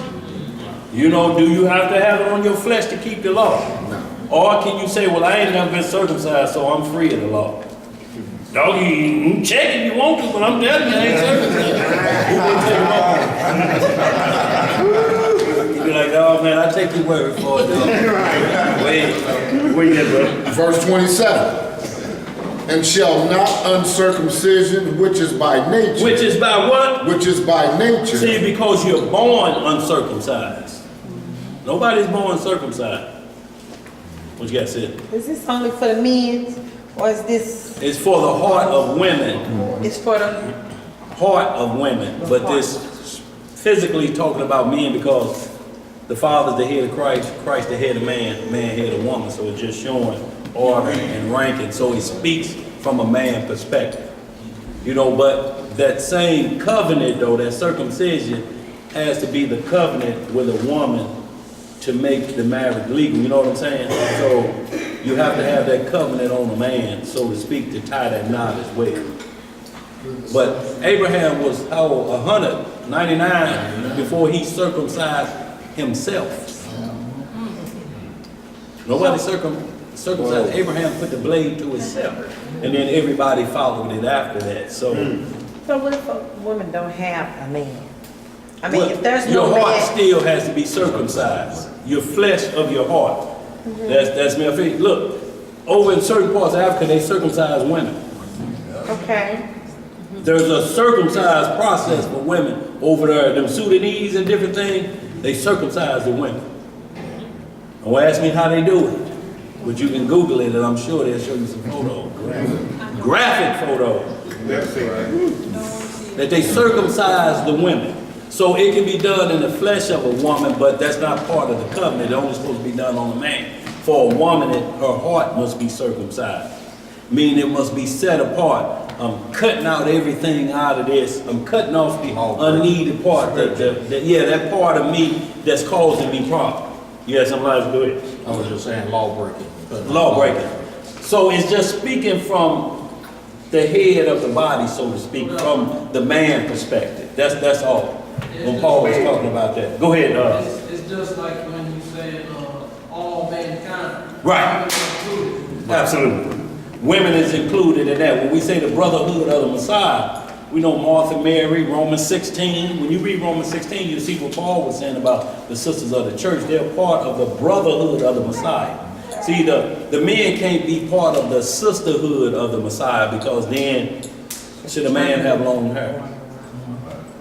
So we have to keep everything in perspective. That don't mean that that you're saying that the woman is the lower vessel, because that same Corinthians get down into it and say the man did not come of the woman, but the woman of the man. Even so, though, it ain't nothing without the woman. Because you can't recreate yourself. You can't go get another man. Ain't nothing made on him designed for him to have his offspring come forth. So would I have to have a head over me before the Lord comes back? No, the Messiah is your head, or your father. If you out of the house of your father's house, then if you don't have a husband, the Messiah is next in line. And then you get to the father. So the chain of command is being broken. Right. You know. So you still have to go up the chain of command, so to speak. So he's your head.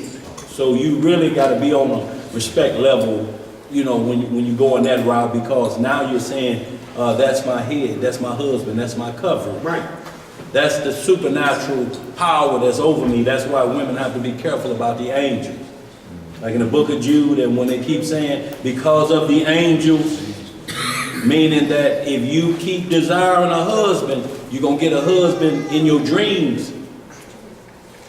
And he's going to do everything you're lusting after, not desiring. I mean, to a sense that I'm saying looking for the righteousness, but lusting, they'll come in your dream.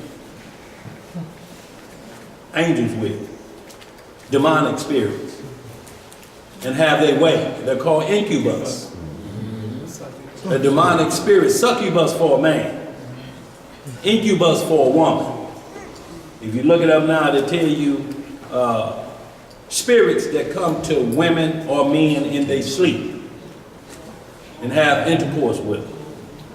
You can see a movie, it's called Rosemary's Baby, where it was actually documented, where this actually happened in real life. And the movie The Entity. Yeah. They actually filmed that. They actually filmed them. Show her legs flop over her head and the book of Tobit as well. Yeah. 7th chapter, 8th chapter, when y'all get into that. The daughter he married, this was her 7th wedding, and they never made it past the wedding chamber. The demon would kill the husband. So when Tobias came in and he was married, they already had the grave digger go dig that hole up, y'all, because he's going to be dead too. And when they looked in and saw both of them sleeping, but the righteous angel told them how to get rid of that demon that was killing all this woman's husbands. Strangle them before they get started. While they smiling, undressing, and think it's gonna be some action. Wait a minute. Wait a minute.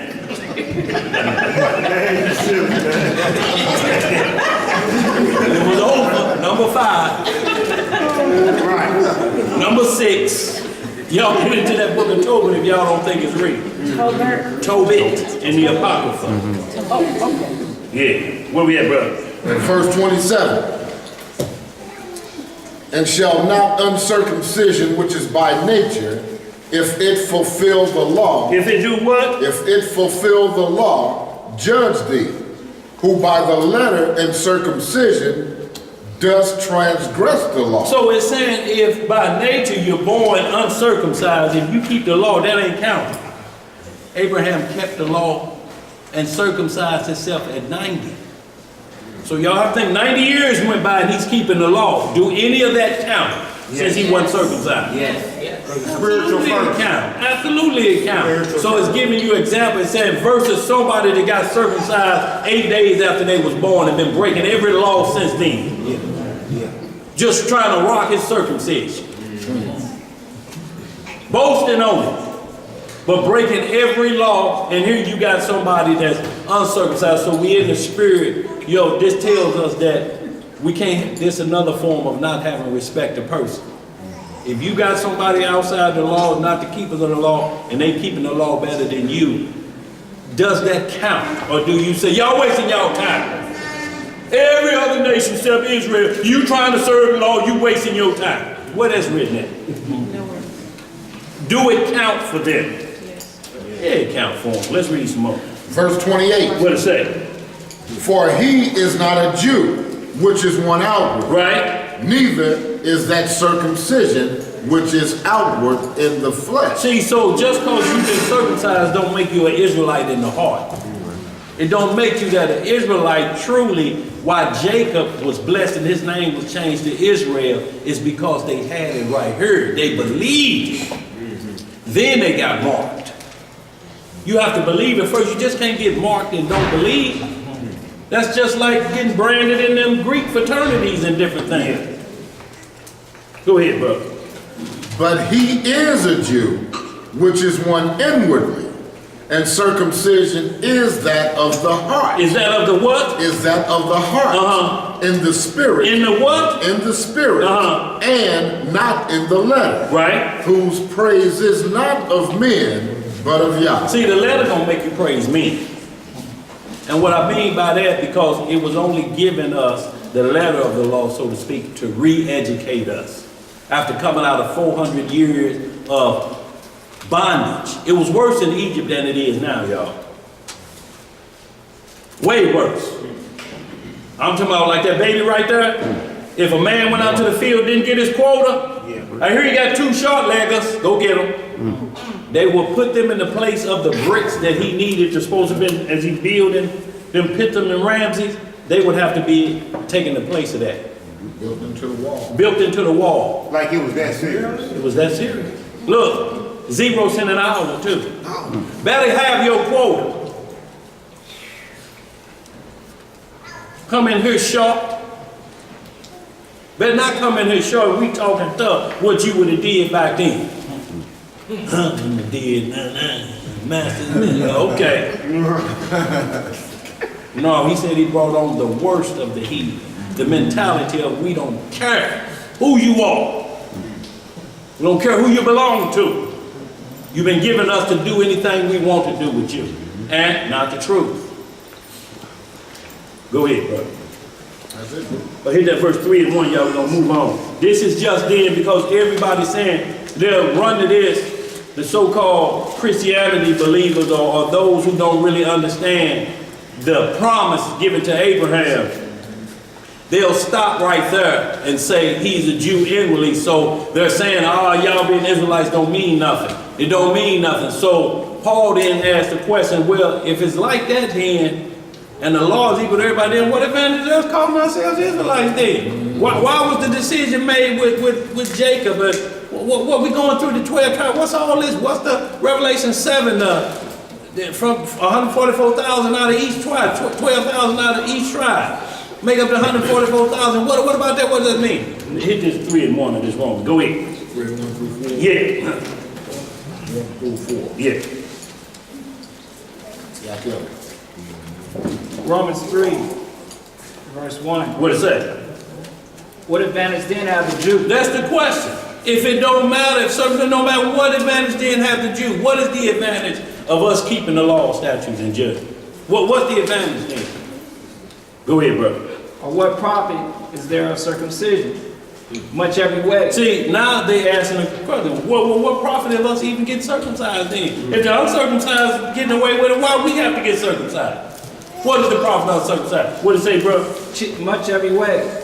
chiefly because that unto them were committed the oracles of Yah. You see that chiefly because God picked all the families on earth. He said, y'all go tell everybody else. Y'all break it off to everybody else. That still don't make us look at somebody else and boast about it, and we breaking what we trying to teach. Go ahead, brother. Verse 3. For what if some did not believe? Shall their unbelief make the faith of God without effect? God forbid. Yea, let God be true, let every man a liar, as it is written, that thou mightst be justified in thy sayings, and mightst overcome when thou art judged. You can hold it right there. So you see right there, just from Sister one question, we had to get into that to get it understood. If you think nobody didn't have this opportunity, everybody had an opportunity to hear this word. It was designed for that. Especially if Israel, it's in your DNA. It's going to come across just like we finding out about the slave ships. They had a full understanding on why they were being loaded on. Go ahead, sis. I got a question about the slave masters. Now, I know you were saying they did all sorts of things to us. Unlawful and illegal and ungodly. Now, what does the scripture say about them? Well, I mean, they'll be judged because the scripture say they further the affliction. So basically, he told, look, this is what y'all do. Y'all get them. They're going to work for y'all. 0 cent out. They're going to do this. But it's like what he told Satan in the book of Job, when he told him, well, he come in, he said, look, if you let me have them, if you take that hedge around me, and the Most High said, you can't touch their soul, though. You can't pass that point. You can't afflict them that way. You have to put stuff in their way that makes them choose right or wrong, because they're not robots. So Satan is never, he's the accuser of our brethren. So when you say the devil made me do it, you have to be careful, because you can't even lie on the devil. That would be a lie. The devil don't make you do nothing. He do just like that show come on every Monday night. When they ready to break somebody down, he get right in their face. Tell me, what is it you really want? And he looking you in the eyes and they just get weak. I always wanted to be a Girl Scout. Wait a minute. You're the chief of police.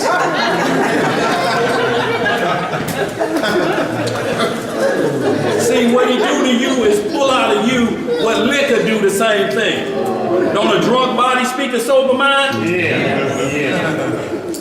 You have to put guards on that arm at the family reunion. Watch it. You get caught up in a domino game, there he is. What's the commotion? Junior done told Earl Billy ain't his real dad.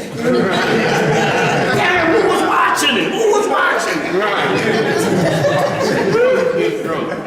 And here he got the bottle, flipping it up. Yeah, he gonna find out sometime any damn way. Whole family union room. So you can't lie on the devil, y'all. The devil ain't made you do nothing. The bait car, that show y'all see, did they make you get in that car? No. Did the person that parked it say, ain't one of y'all hanging out around this liquor store, don't get in this car, watch, I'm coming back with the police, all y'all get locked up? Is that said on the show? No.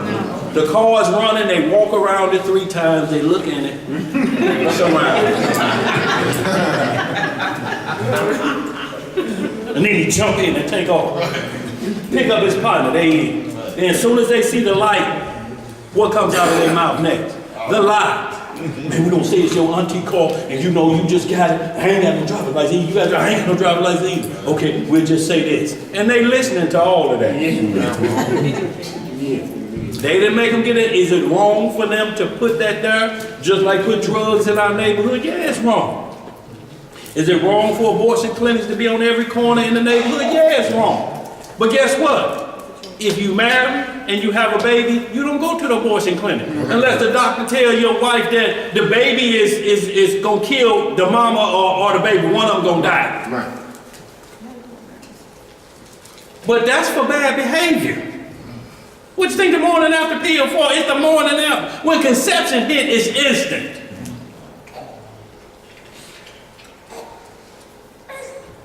It's instant. Let's read some more. Where we at? Oh, we're going on back to the script now.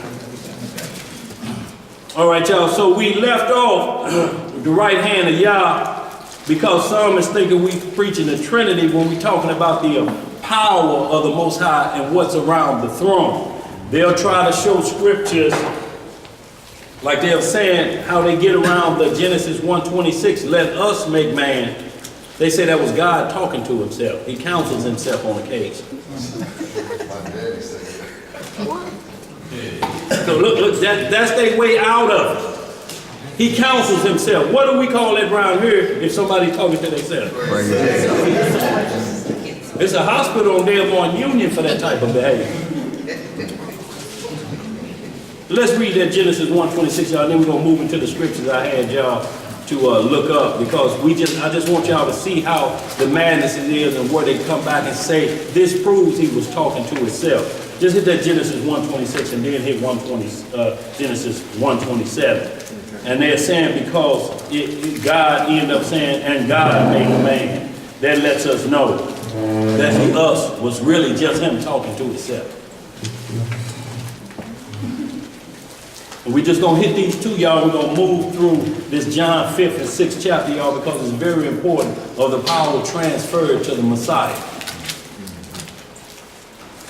to be ruler of this earth and its heavenly reign.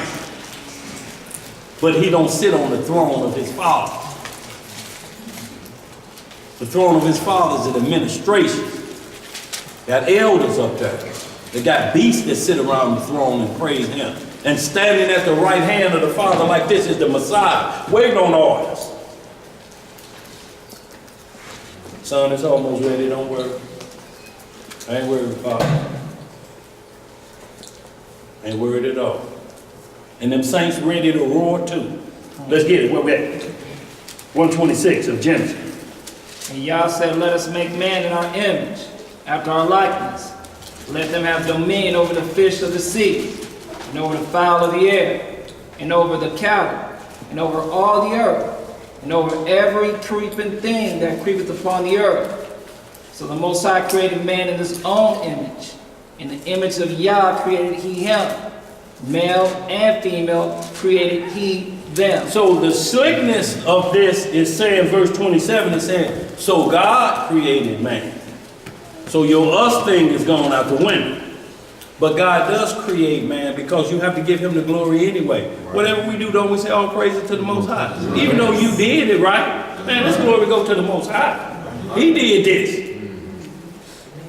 So in essence, Moses, the writer, is saying the same thing. So God created man. This is his instruction. The orders was just carried out by the Messiah and the angel. It's carried out. He was the first creation of everything. And everything after that was created for him and by him. He was in on it. But it's still the glory go to God because he could have done none of it if it hadn't been for the Father.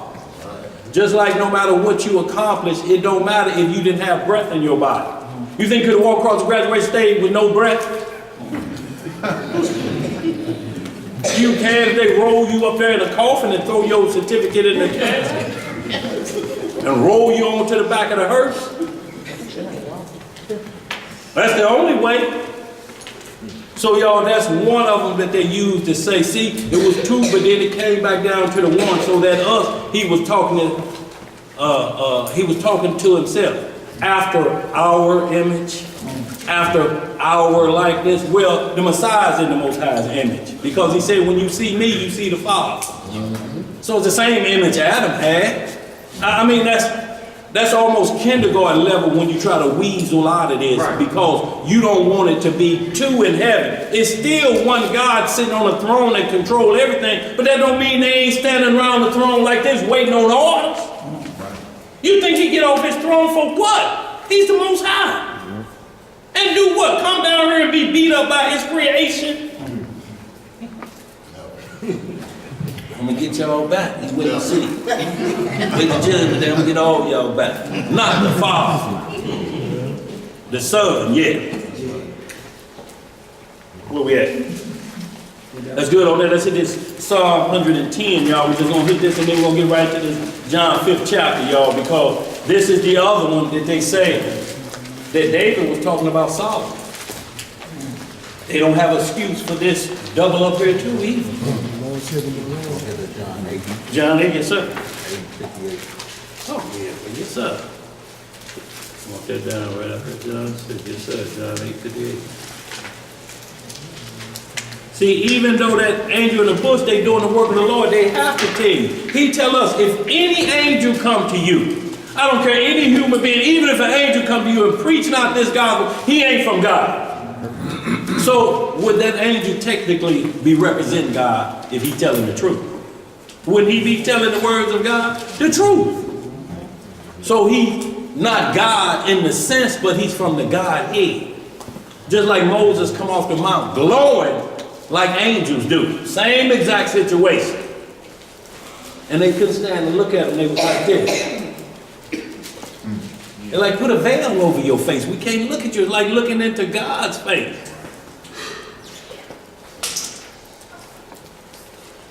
Psalm 110, the first 6 verses. And y'all, once we get these two understood and you explain it, that'll get you out of them trying to say you are talking to Trinity. No, we talking to 3 direct, the 1 John 5. That's what we talking. Now, if y'all change that and y'all want to call it Trinity, so be it. But what the record says. 3 that bear record. There's 3 on earth that bear record. The water, the blood, spirit. These 3 are one. They work as one. The Father and the Son work as one. Husband and wife, 2 separate, ain't they? But they do what? And then look, there's one preacher named Jennings or whatever it is. He believes in one God, but he believes in the Messiah. He just say the Messiah is the Father because he can't deal with the split scriptures. So he go to that Genesis 1:26 and 1:27, but he's not seeing in that, and he's hollering, then he go in this preaching mode and say, why did he make one? Why did he make Adam one? Because he's one. And they holler one. But 27, what his bailout scripture kills him because it says, so he created them male and what? Female. 2. To work one purpose. No courtroom can make a wife go against her husband because they one flesh. They can never come and say, if you don't testify, we are going to lock you up. They can't do it. Y'all know what they do. Throw them photos down. So you believe Earl is a good husband, do you? I want you to take a look at this in Simply Ladies strip joint.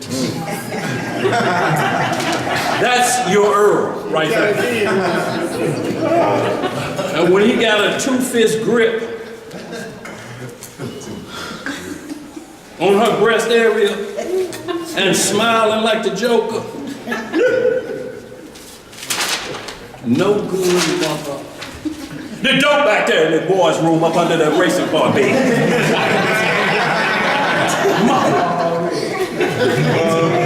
That's the only way they can do it. They have to show you they keep the secrets from you too. Psalm 110.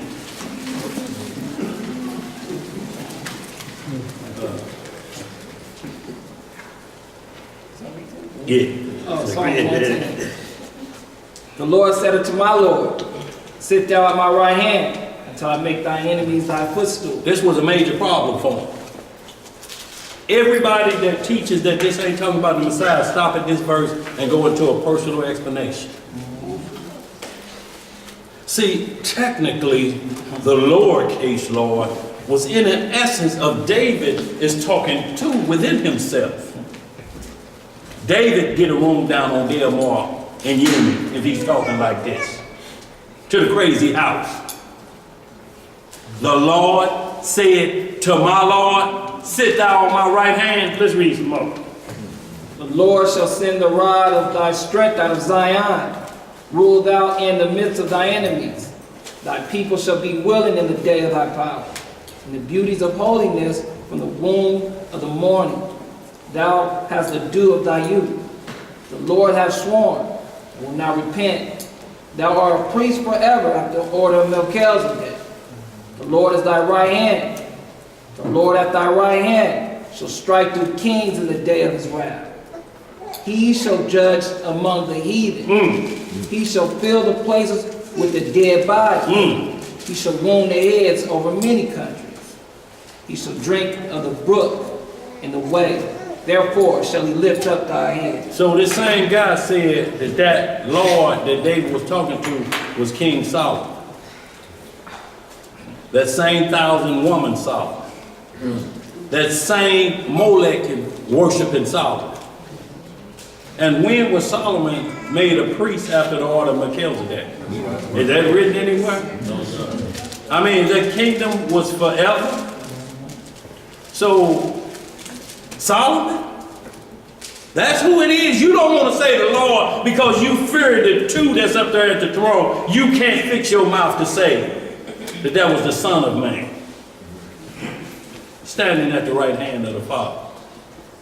Made a priest forever after the order of Melchizedek. He's the high priest now. Rough on to deal with, they'll make up anybody. Solomon's kingdom was rendered from him, wasn't it? Yes, sir. So what enemies did he conquer? And your kingdom got took from you. That's when we had the split of the 12 tribes. 10 went north, 2 tribes stayed south in Jerusalem. Civil war after Solomon. Civil war. So how is this Solomon? And then during Solomon's reign, it was peacetime. It was peacetime. That's right. So you can't use Solomon. And then when does the ascending king call his son who ain't been crowned yet his Lord? What that says from Genesis to Revelation? That's a change in the power or order. That's a change of power or order. David was on his deathbed and Bathsheba was there. Now remember, you promised you was going to give it to Solomon. You remember David on his deathbed. And he hadn't made that decision yet. So he's writing this psalm and you think he's saying, I'm going to be calling Solomon Lord on my way out of here? Acts chapter 2. Yes, sir. Acts chapter 2 and Psalm 16. Y'all make sure y'all write them down. Second witness, third witness. What you got back there, L9? And Solomon was a Judite. Huh? And he was a Judite too. Yeah, I mean, that's good he was a Judite because he had to come out of there. But the bottom line is, does this fit Solomon? First, he would have to be made a priest after the order of Melchizedek. We just asked him, is that on record anywhere? In any documentation do we have that? Ruling from the priesthood of Melchizedek. And you got Zadok and his priest still standing. What they doing? Scratching? Then on top of that, the order of Melchizedek is a priesthood forever. That's right. Solomon sinned in his old age and fell off his grace through worshiping these strange women and their idols and building, erecting temples and altars to these strange gods. So it couldn't be him. That's right. Who's that second scripture?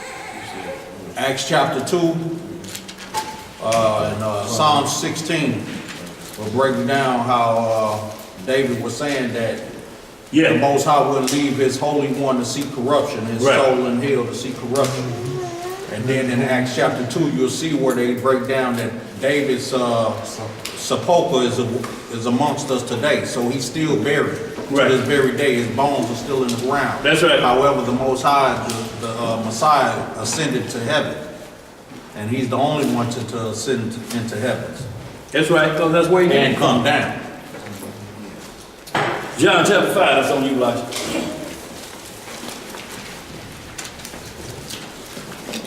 John chapter 5.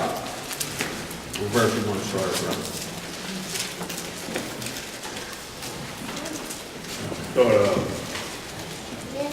Start verse 19. We're going to read on that. Okay. Y'all then again see if there's one person talking in two people. You know, it's almost sounding like you hear that one wrestler. Terry Jones, you know, what Terry Jones talking about himself though. They're like, tell us Terry Jones, what's his name? No, they said talking in third Yeah, talking in third person. You know, they be like, tell us, so how did you accomplish that incredible feat? Oh, you know, when Terry Jones do something, he do it the way, they be like, well, that's you, ain't it? Yeah, you know, I'm talking about myself. They're saying in essence, That's the way the Most High write his words. Counseling himself. Like he has to talk, you talk to yourself when you're trying to convince yourself to keep going forward. Right. He's omnipotent. He got to remind himself of who he is. That's crazy talk. Now remember you God. Don't let that clay get out of control. Remember you God. Remember you God like we do when we in trouble. Talking to yourself. Stop.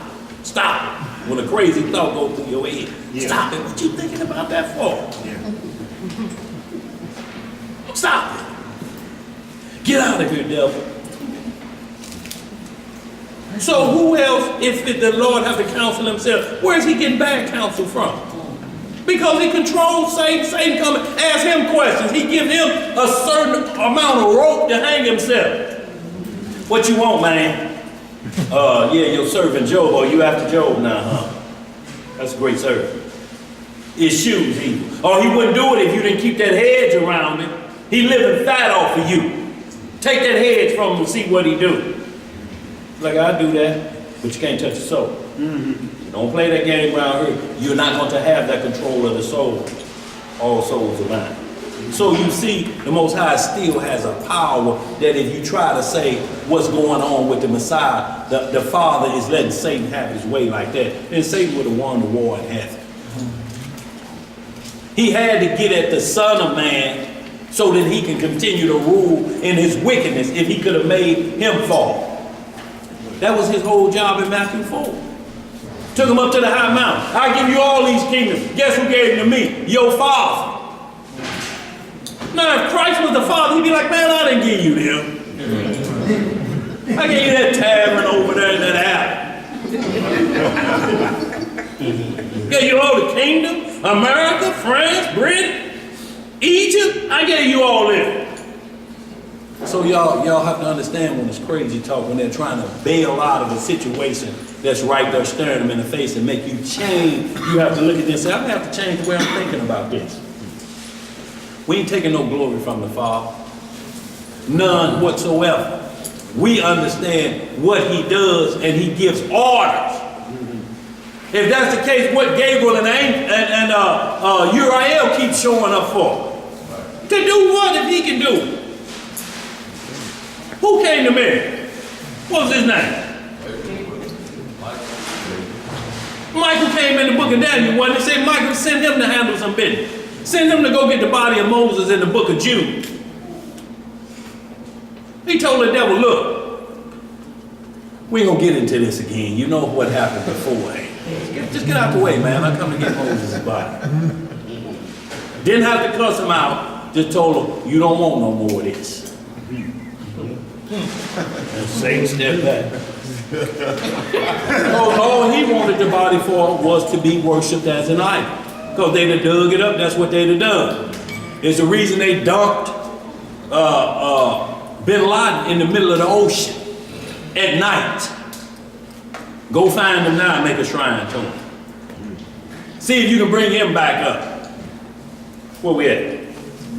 5:19. John chapter 5, verse 19. Then answered Yahushua and said unto them, right? Verily, verily, I say unto you, the Son can do nothing of himself. He can do what? Nothing of himself. So how are we saying that he's the Father when we read these scriptures right here? Nothing of himself. I didn't make myself. That's all he said. I didn't make me. Go ahead, brother. The Son can do nothing of himself, but what he seeth the Father do. But what he what? Seeth the Father do. Go ahead. For what things soever he doeth, these also doeth the Son likewise. For the Father loveth the Son, and showeth him all things that himself doeth. And he will show him greater works than these, that ye may marvel. He gonna show him greater works than these, that you may marvel. He gonna show you his work he had before the world ever was. When he was standing next to the Father in his full glory. That's what you're gonna get a chance to see. We saw portions of that. But we ain't seen the power he had when he was standing at the right hand of the Father. We came nowhere close to seeing that. Because you're going to be worthy to see it at that point. Go ahead, brother. Verse 20. No, verse 21. For as the Father raiseth up the dead and quickeneth them, even so the Son quickeneth whom he will. For the Father judgeth no man, but hath committed all judgment unto the Son, that all men should honor the Son, even as they honor the Father. He that honoreth not the Son, honoreth not the Father which hath sent him. I don't know which other way you can make that language sound. Go ahead, Greg. Right. What does it mean to quicken something? Spirit, I mean instantaneous. The Spirit quickening, I mean like that. An understanding. An understanding. It's like instant understanding of prophecies, dark sayings, parables, everything. He's going to be like God, quick to answer everything. So without a shadow of a doubt, if you don't believe in him, you just got to hate, like he told the Pharisees. When John the Baptist came to him when he was in jail, he sent his boys. He said, go ask him. He didn't say, yeah, I'm him. He just told him, go tell him how I get down. Go tell him the blind see, the lame walk, the deaf hear. The dead are risen. Demons are told to get going. Go tell him that's what I did and let him make his decision on who I am. Go back and report that to John. And everything he did it on the instant. Just like Peter says to be instant, in the season and out of season. Right. Prepare for answer always. That's right. That's why when every time the Pharisees and Sadducees, they always try to catch him in the most inconvenient times to question. But he always had an answer. That's right. And those who heard his voice were quickened in the spirit to follow likewise. So that understanding came upon them. That's the spirit of the Holy Ghost. Just like what you said now, like for us to understand that a Mashiach and God are two different entities, for some people think it's one and the same. Right. It is in working of power. Like this one body, if all of us did the same thing, if all of us spoke in tongues, ain't no miracles gonna be done, ain't no interpretation of tongues gonna be done, ain't no healings, ain't no prophecies gonna be sent out. All we gonna be is the Pentecostal church. Coming in the 100, coming in the 100, coming in the 100, coming in the 100, clove and down, clove and down, clove and down. What'd he say? What'd he say? Clove and down, clove and down. What'd she say? Coming in the 100, coming in the 100. I mean, what else you gonna say they saying? But repeat what they doing. What they interpreting? Right. They interpreted John Van Claude Van Damme, an American karate artist. Is that what's gonna be broke down? Right. Right. Coming in the 100. I mean, but just chanting and don't nobody know what's saying, and they like fanning and the spirit is on. Saying what? Right. What understanding is being had? Paul tell you in the same book of tongues. I'd rather speak 5 words than you can understand than 10,000 you can't. Though I speak with tongues of angels, but if I speak, I should be like a sounding noise in the air. How they gonna know how to come to battle if don't nobody know the tune that's being sang? When you go to the baseball game and it's da-da-da-da, when everybody hollers, you know the sound to the battle. Right.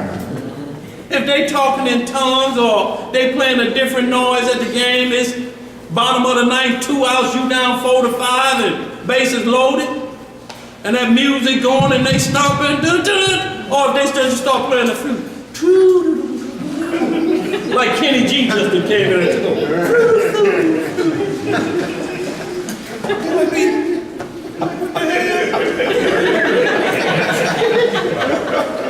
That ain't the George song.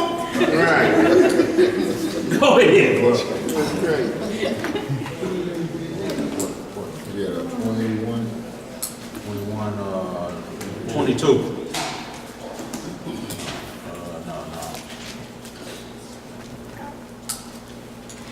You was at 24. Verse 24. Verily, verily, I say unto you, he that heareth my word and believeth on him that sent me hath everlasting life, Right? and shall not come into condemnation, but is passed from death unto life. Right? Verily, verily, I say unto you, the hour is coming, and now is, when the dead shall hear the voice of the Son of Yah, and they that hear it shall live. So who voice they gonna hear? The Son of Yah. Right? For as the Father hath life in himself. What does the Father have? Life in himself. See, the Father have life in himself. So there ain't nothing, unless you start doing that, you got to find a father for God.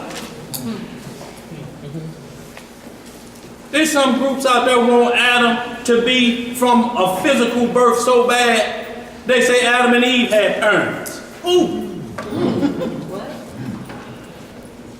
Who? We got the writings. They secret though. I'm sure they are. Because everything go back and stop at Adam. And they say his father was God. The Son of God. That's what he's saying. So y'all saying the same thing we saying, but you want it to be physical. They don't want supernatural. Go ahead, brother. Verse 25. Yeah, no, you did 26. 26. For as the Father hath life in himself, so hath he given to the Son to have life in himself. So what's the difference in this about the Son? Something's given to the Son. That's the difference, ain't it? So is he giving life back to himself?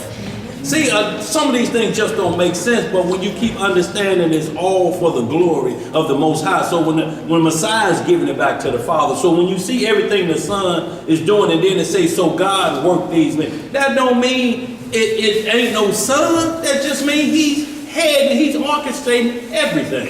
Everything goes through him. Nothing passes without him knowing it, because he gives the orders and they carry them out. But just like you get a promotion at work, promotions are handed out. The Son of the Father happened to get the chief promotion. You run the company now. Does that mean the Father go off to existence somewhere else and start something new? No, he just watch his creation go to work in a righteous manner. Because that's what the Son gonna do when he get back. Hand out a righteous dictatorship. Either you get down or you lay down. Them the only choices you got for righteousness. You ain't gonna get a chance to get into wickedness, because that's why we here where we at. Ain't gonna be no repeat performance of this. This the last go round. Go ahead, man. Elisha. Verse 27. And hath given him authority to execute judgment also. To execute what? Judgment. Because he is the Son of Man. Marvel not at this, for the hour is coming, in the which all that are in the grave shall hear his voice, and shall come forth, they that have done good unto the resurrection of life, and they that have done evil unto the resurrection of damnation.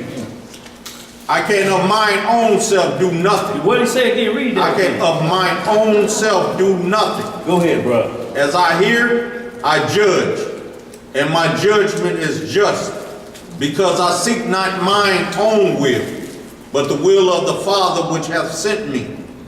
If I bear witness of myself, my witness is not true. Yo, see this? So we ain't saying that.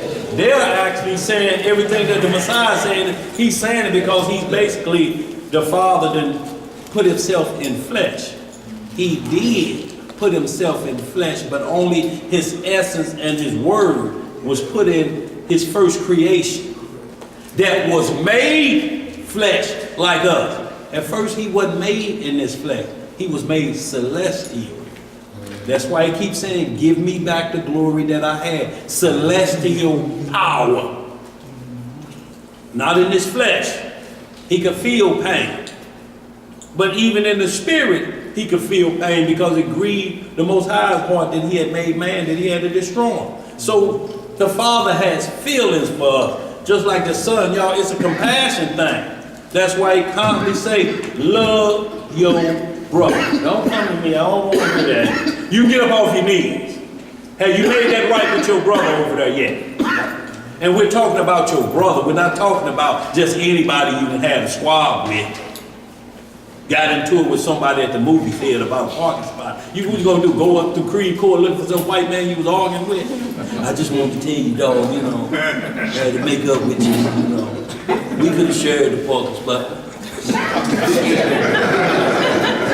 He ain't talking about that.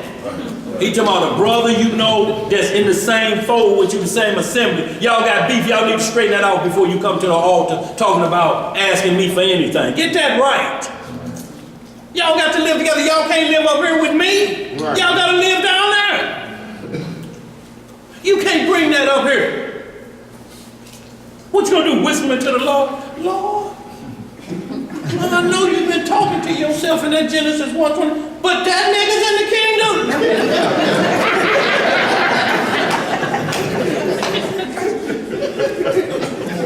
Crazy talk, y'all.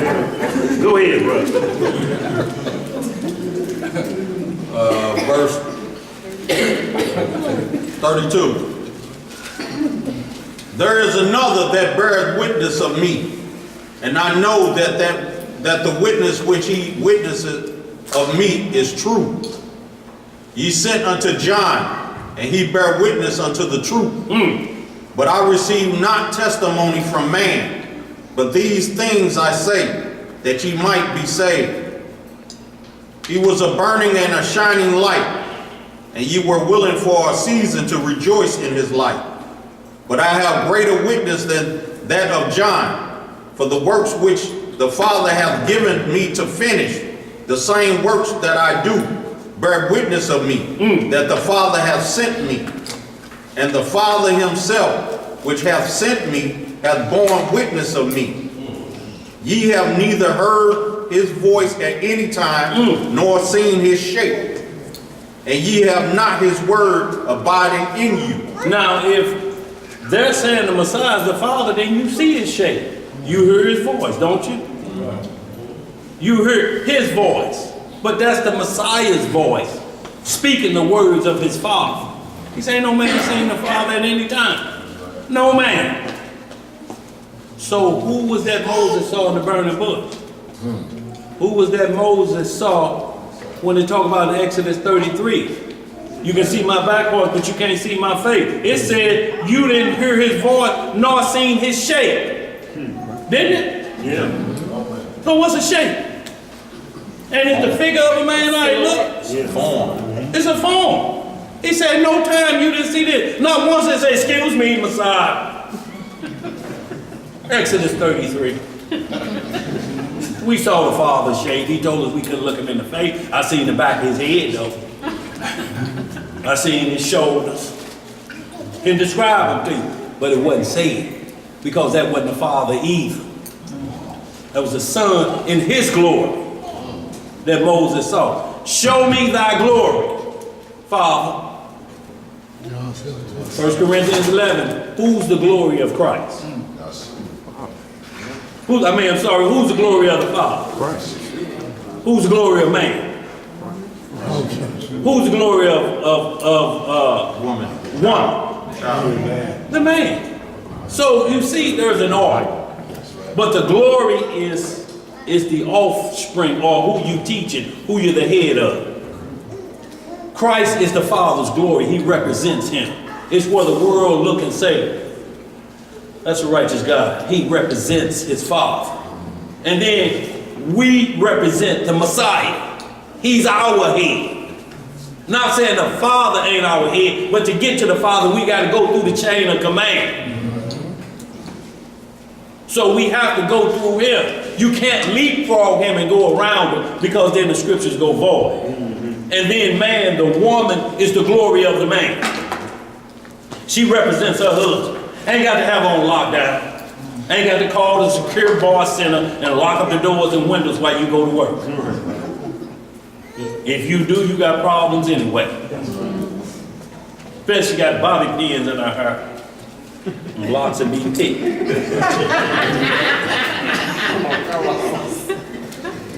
Don't shop it in the West. He was like, man, I seen your wife the other day, man, out the gallery. She went out there and got bars on the windows and doors.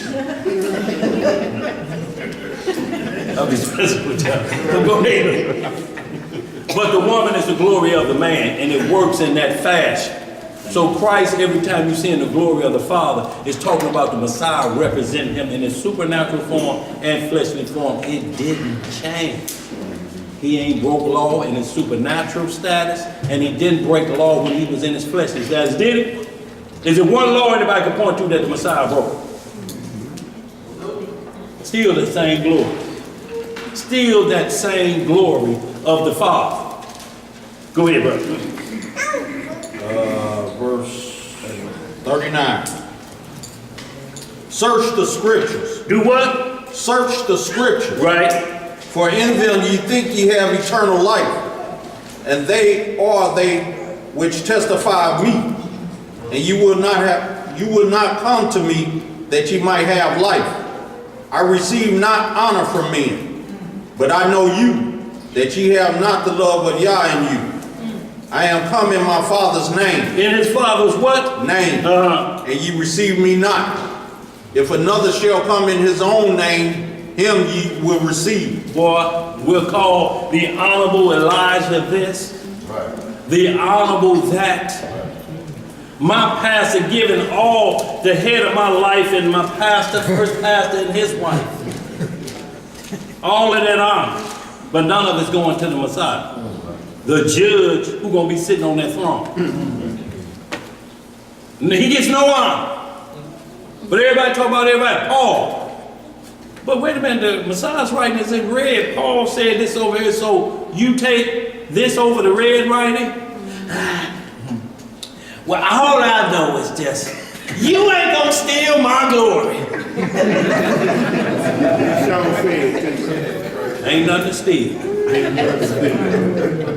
Nothing to steal. No, this like the Geraldo, when he opened up that vault, there wasn't nothing in it. Ain't nothing to steal. Go ahead. Verse 44. How can ye believe which receive honor one of another, and seek not the honor that cometh from Yah only? Do not think that I will accuse you to the Father. There is one that accuseth you, even Moses, in whom ye trust. For had ye believed Moses, you would have believed me. For he wrote of me. What did he do? He wrote of me. But if you believe not his writings, how shall you believe my words? You can hold that. Let's get right into that 6th chapter. Start about, we're going to skip through that. I hope y'all read 1 through up to where we're going to get. Start at verse 41. 6 and 41, y'all. Y'all read verse 1 through 41 when you get a chance. But I want to get right to the heart of this for time's sake, because I want to get through a couple more of these clear ones of him sitting at the standing and sitting at the right hand of the Father. John chapter 6, verse 41. Let me ask you this, y'all. Whenever y'all see Donald Trump or any president, what is the vice president doing?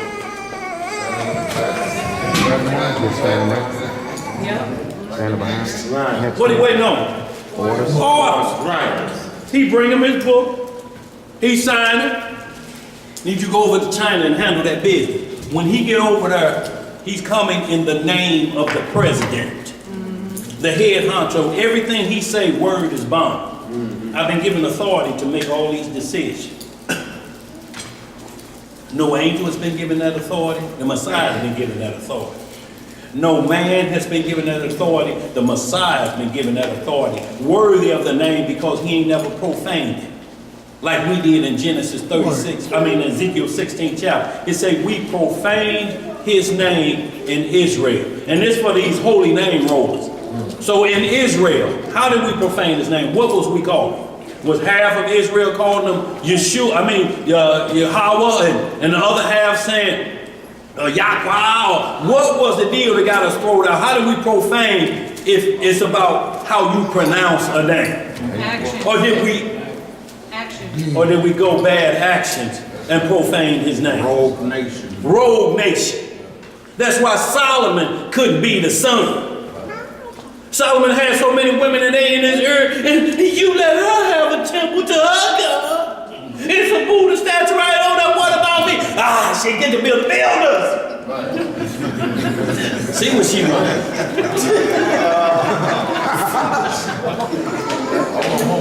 Next one come up.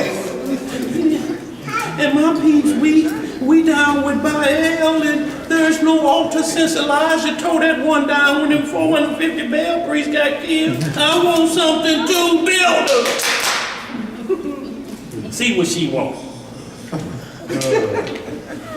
And I'm not talking about building them somewhere else.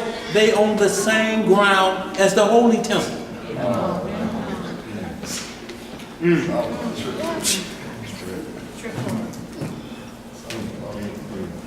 No disrespect for Solomon, but he's not the Messiah. Right. What you got, bro? Who was the one that built that house going into Jerusalem? One of his daughters, Moab, or one of his wife. I don't know. He had so many. Which one you gonna pick? It's 1,000. And y'all think about this. If the law say you wasn't clean in the evening after intercourse, can't have 2 a day.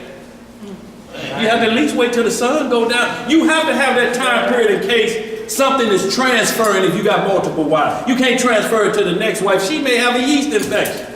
You got to at least wait. By the end of the day, the Messiah say it's so quick, you ain't going to have to worry if I'm scratching. You're going to be scratching before the sun go down if there's something wrong. And that's just what I hear about brothers who had to go down on grain. Like that. Just what I heard, y'all. Go ahead, bro. Go ahead. 41. Yeah. The Jews then murmured at him, because he said, I am the bread which come down from heaven. Right. And they said, is not this Yahushua, the son of Joseph, whose father and mother we know? How is it then that he said, I came down from heaven? Now see, you have the non-messianics, or those that believe Joseph is the father, point to this. And what they're saying is not this. These are people that don't understand. If they don't understand he the Messiah, they ain't understanding spiritual things, so they ain't going to understand earthly things. So they'll point to this foolish thinking and saying, see right there? Why would they say that then if they're called they crazy? They're answering questions with no understanding. How is he saying this? They murmur. That nigga saying it came from heaven. And this Joseph and Mary's son. But yet y'all was the same one that had Joseph ready to put her away privately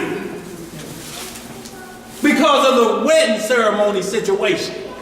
He finna put her away, and you same ones want us to believe that this is what we ought to go after.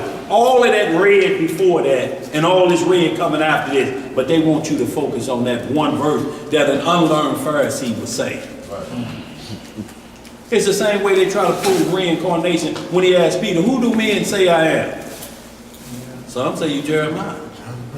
Some say you John the Baptist. Wait a minute, John's 6 months older than me. I can't be him. Some say you Elijah. But he like, look man, time out for all of that. Who do you say I am? You're the son of the Father. He say, no flesh and blood told you this. The Spirit, my Father, told you these things. Upon this I'll build my church. Go and tell her, this ain't give Peter power over everybody on earth. That would make him the Messiah. He said, offer what you just said, because Spirit and truth. Go tell everybody that that's how we rock, and this is the foundation. That's the rock. Peter, Petra, that means small stone. No, it ain't the rock. So y'all, this is what he's saying, but they'll look at those scriptures like that was reincarnation, because Peter answered, some say you Jeremiah. Some say you John the Baptist. Some say you this. But he killed that thought process by saying, who do you say I am? And when he answered, and the answer he got, why are we still looking at what some say you are? Why we keep that in our focus over here? The same way over here the Pharisees saying, ain't this the son of Joseph and Mary? They saying that because they don't want him to be the son of man. I Our whole establishment is coming down now. We selling, we hoodwinking, we giving fake promises. We see a man sick on the Sabbath day and we walk right past him. Family hungry, it's the Sabbath. No, you won't eat today. Should have been fasting. Need to learn that. Stomach is fat anyway. Let's get some more, y'all. Tiger is right. Yeah. Go ahead, brother. Verse 43. 43. Yahweh shall therefore answered and said unto them, murmur not amongst yourselves. See how he cleared that matter up? What's all this grumbling and fish lip-ism? See, murmuring make your lips tight and thin. So they look like fish lips. This nigga, sorry. Go ahead. No man can come to me except the Father which has sent me draw him. And I will raise him up at the last day. Right. It is written in the prophet. Where is written at? In the prophet. Uh-huh. And they shall be all taught of Yah. Every man therefore that hath heard and hath learned of the Father cometh unto me. Not that any man hath seen the Father. See, we hear this go again, ain't it? Right? Yep. It's again. So we have to ask those who believe that was the Father at the burning bush. The Messiah is saying this, so either, yo, this is an attack on the Messiah like we always been saying. That's what it is. It's an attack on the Messiah by all of those who say they believe in him and will call his name and say Jesus Christ or Yahweh Shai. But truly, they don't believe this the Son of the Father. They don't believe he was standing there, like we said, before the world was created. Go ahead, brother. 46. Okay. Not that any man hath seen the Father, save he which is of Yah. He hath seen the Father. Verily, verily, I say unto you, he that believeth on me hath everlasting life. I am that bread of life. Right.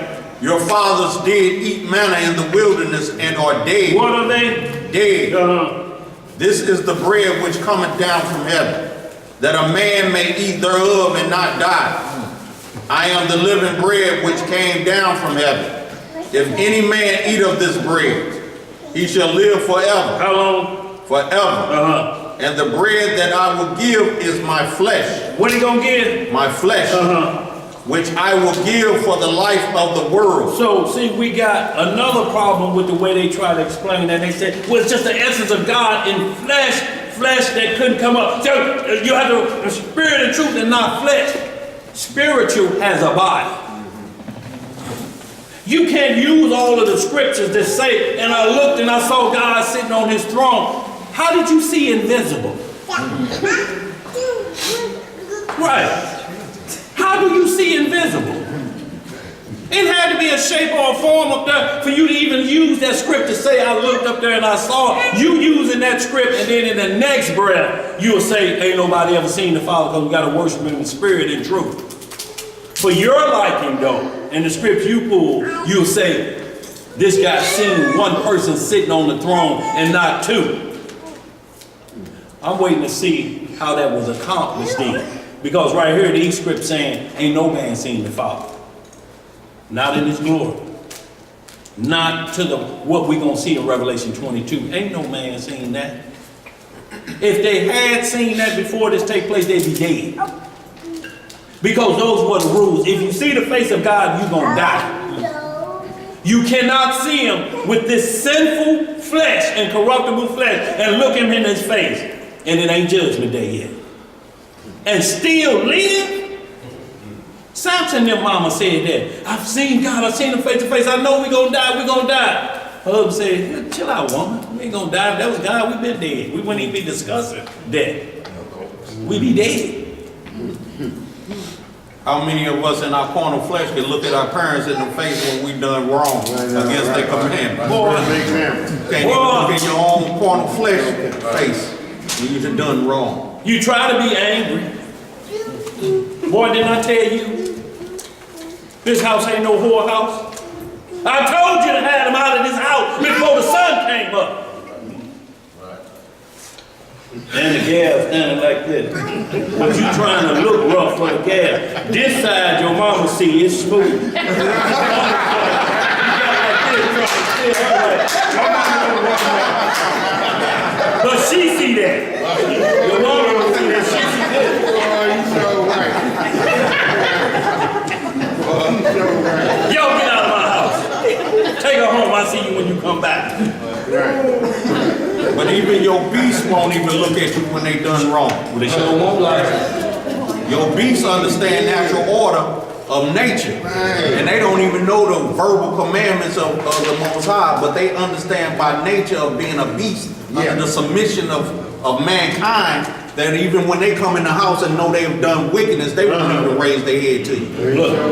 Because my beasts always look down when they know they're in trouble. I don't have to say nothing. That's where I got that from, telling my beast, who did that? Elijah hollered, who did that? That dog, get down and like, and run right to the cave. Just off of who did that? Trash on the floor, who did that?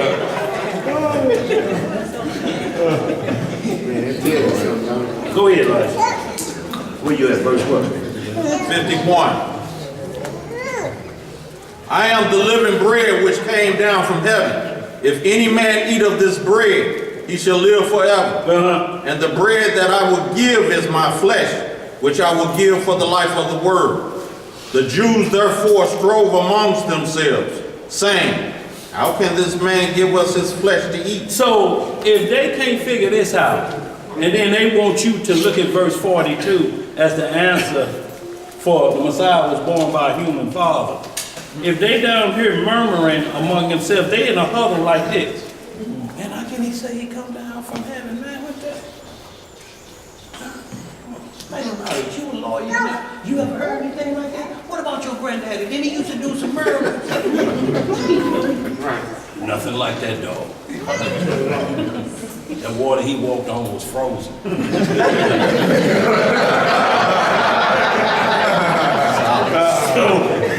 They huddling up, y'all. Go ahead, bro. Verse 53.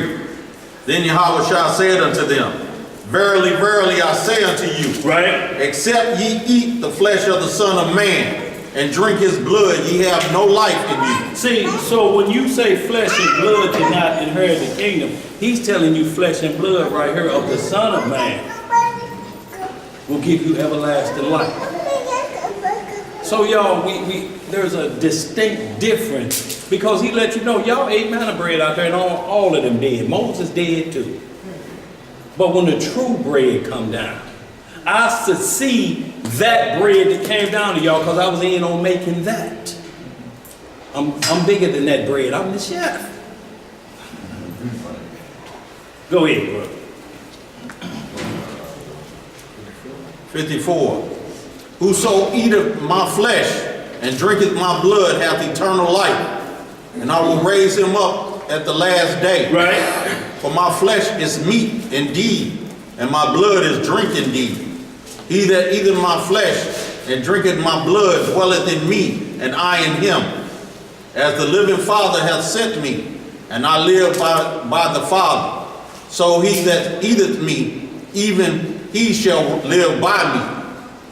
This is that bread which came down from heaven, not as your fathers did eat manna, and are dead.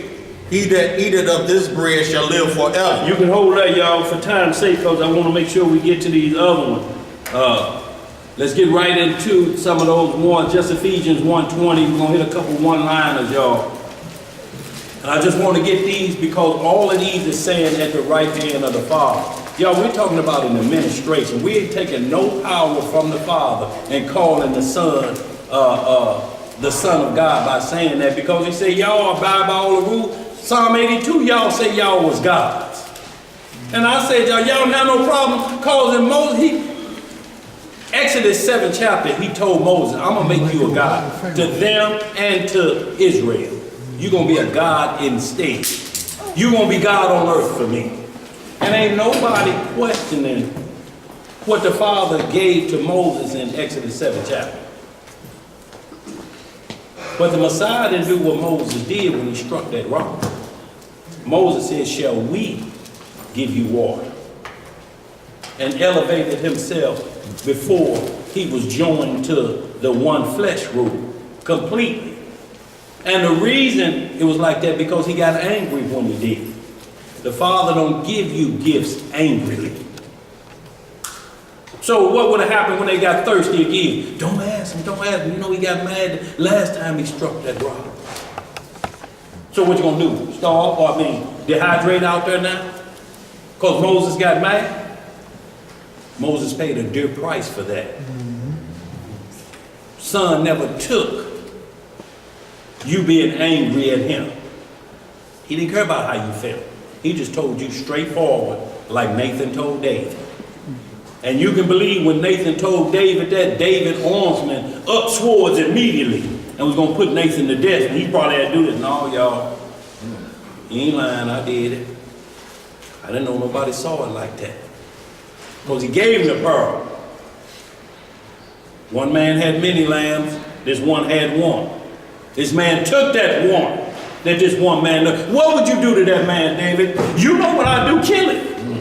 He like, it's you, David. Oh. Is it? Yeah, it's you. It's you. And immediately David said, I'm sorry.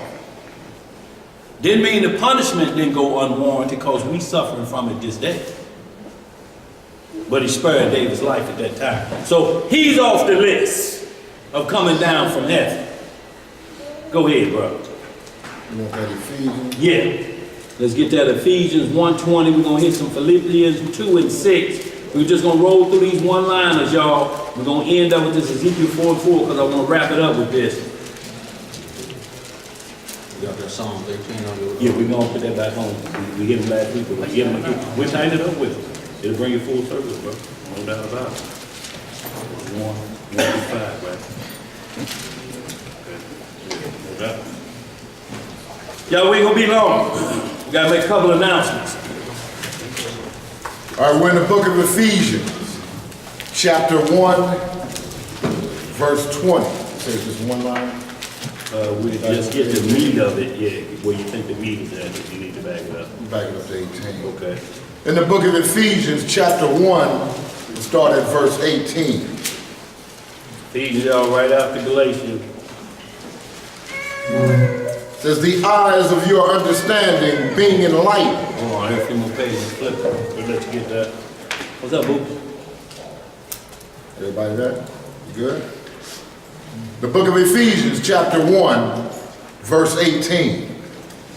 The eyes of your understanding being enlightened, that ye may know what is the hope of his calling, and what the riches of the glory of his inheritance in the saints, and what is the exceeding greatness of his power to usward who believe, according to the working of his mighty power, which he wrought in Hamashiach, when he raised him from the dead, right, and set him at his own right hand in the heavenly place. So is Paul talking about one individual in the second mindset, or is he just clearly saying the Father did everything through the Messiah? What you said. Now look, Paul on the road to Damascus knew the law. He was believing in one God, which we all should believe in, the Father. But he was kicking against the Son of God. The Father didn't question him on the road to Damascus. That was the Messiah. So that's why he preaching like he's doing. That's why it seemed like he's going against the law. He telling me, look, I'm magna cum laude law. Y'all know I was killing people for the law. But I was blinded on the way. I didn't have no inheritance coming. And I come back to straighten that out. Either Paul was totally misunderstanding how he was raised, and he's re-raising his understanding now from the same old way, that is still one and not no son. It's just the son, the father just transferred himself into his son. Or Paul got a revelation here that this is way bigger than I thought it was. Y'all, and it's the same war that's out here that's been going on since the dawn of time. Satan didn't want it. I mean, that's what the war was in heaven about. This what it's about on planet Earth. This is what it's about with every organization out here. The Son of Man. Do you believe in him? Do you believe he came from the Father? This is the whole argument. Do you believe he was supernatural before his fleshly birth? You can believe in the Messiah, but if you believe Joseph is his father, you believing in a blemished lamb. Because how Mary, it says Joseph was going to put her away. For what? Because they did what? They had intercourse before the public marriage ceremony. Well, the law say just make sure you have a ceremony. Invite some extras. But he's not going to put her away. He's a just man and know the law. He know the law. He was putting her away because he said, that ain't my baby. That's the conversation between him and the angel. Who that baby dad? Another thing they don't never ask, the question is about why was it a lot casted and it fell upon Joseph in the first place? Why did they have to cast a lot? Ain't read them, I ain't gonna try to say it, pseudo-figure of James. The book of James, y'all did the Proviangelion. Angelion, y'all look it up, of James. Read the 10th chapter. You'll see day-to-day eyewitness account what lies are speaking about, what Joseph was saying. The whole 9 yards. He was out building houses. And he came back. He now, wait a minute. I've been going for 6 months and you 4 months pregnant. Same thing happened to me that happened to Adam. Same thing. That's what he stated. It exactly as it happened to Adam, it has happened to me. But not only that, there were lots casted to see who would be the husband of Mary. Right. She didn't just have a husband and no young brother just walk up and say, I want to be her husband. There was a lot cast. There was like a lottery set up to see who would be her husband. And Joseph was 70 years old. That's right. He was beyond the age of just lusting after flesh. So why was this old man chosen for this 16-year-old woman? Because in the beginning, he was beyond lusting for her so that the Messiah would be born under a virgin flesh. That's right. And it says after she gave birth to the Messiah, then she knew her husband. Right. But not until then. It was after that they begun to have children after the virgin birth. But he wasn't lusting for her. He was out minding his business, doing his occupation. Go ahead, back there, G. So in that book that y'all was saying, the pseudo-apocryphal. Proviangelion of James, 10th chapter. You said Joseph compared his ordeal to Adam. To Adam. See, because Adam wasn't there either. If Adam was right there when the devil was seducing Eve, I know the writings look like he was right there, then we got the biggest sucker in history. I'm talking about you standing right there and another individual macking to your woman. Right. Yeah, baby, you see here. Tell me what you really want. Then it's hard to call him a snake if he's committing his crime right in your face. Then who's the real snake? Right. Sucker. Right. Sucker. I mean, but you even more of a snake because you allowing your rib to be cast out by someone that ain't, that's not of the righteous order. You see what I'm saying? So Adam was off doing his job under commandment of the Most High, naming animals and things of this nature. A snake ain't gonna holler at your woman while you right there. No way. He gonna wait till you gone. Y'all know the club and then he scene. gonna sneak and do his deed. Otherwise, he ain't sneaking. Right. How you gonna accuse him and you standing right there? I mean, he just standing there talking, I'm gonna take it and I'm gonna have my way with it and you'll agree with it. And then I'm gonna do this to her and then what man gonna be standing there listening to that like that? Okay, I'm gonna sit here and play with my animals. No, he did the same thing that happened at a club when you go to the bathroom and your woman sitting there and ain't no drink on the table. He like, this my chance. Here he come with, I see you drinking bottled water. Grey Goose and cranberry, I've been watching you. See you like that. It's much better than water. Then he come back and he slid off. Where you get that drink from? Nobody. Smooth gentleman brought it. A real gentleman. Water wasn't good enough.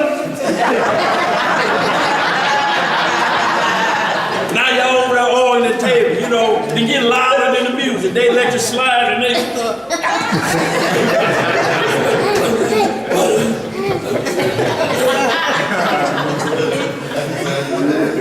Then y'all gotta leave the club.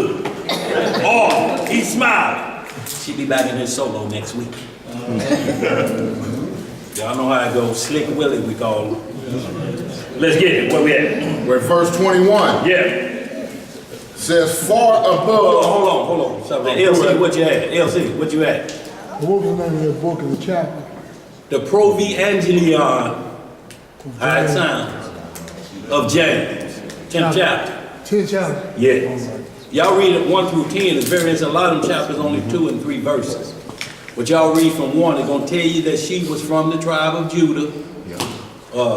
Mary was, her parents, righteous people, they gave Mary to the temple, the priest. They said, because she's reaching her flower, we can't let her be in the temple. So they said, well, we can't just, send her back to her father's house because her father and them gave her to us. So we got to put her in the protective hands, but we can't put her in the hands of a young man, because y'all know what's up with that. He ain't gonna let the wedding ceremony be right. He gonna get at her. And Joseph had a problem. Joseph was like, I'm gonna be a laughing stock of Israel. Me walking with this young tender, they gonna be laughing. They gonna be thinking, what he doing with him? Oh, sugar daddy. Yeah. I mean, well, that's all it could have been, right? And he owed it. Ain't like he had a whole stash of money. I mean, the best he could have been is a sweet low daddy. Sugar daddy, he didn't have it like that. No, he was a farmer. Working for a living. Where we at, bro? Let's get it. When the book of Ephesians, chapter 1, verse 21. Far above all principality and power and might and dominion and every name that is named, not only in this world, right, but also in that which is to come, right, and have put all things under his feet, and gave him to be the head over all things to the church, which is his body, the fullness of him that filleth all in all. So this is the Father saying, as far above every principality he's raised him, both in heaven and earth except himself. But all he's doing is putting him back where he was, the firstborn of every creation, and in on the creation of everything after himself. Where we at next? On to Philippians. Philippians 2 and 6. Y'all, we got about a couple more, y'all. Start that at 5. Okay, bro. Just a couple pages over. When the book of Philippians, chapter 2, we're going to start that about verse 5. Don't start at 1, brother. Pretty important. We're going to start that at Yeah, verse because 5. what we're talking about is the one mind with multiple individuals. Y'all, we all one in here, but we got to speak the same gospel. I don't care when y'all go out somewhere, they be like, y'all from down there at the serious business. That should be for any one of us because that's the gospel you practice. If down here you start quoting stuff off the internet, it's going to be a problem. Why ain't you with them down there?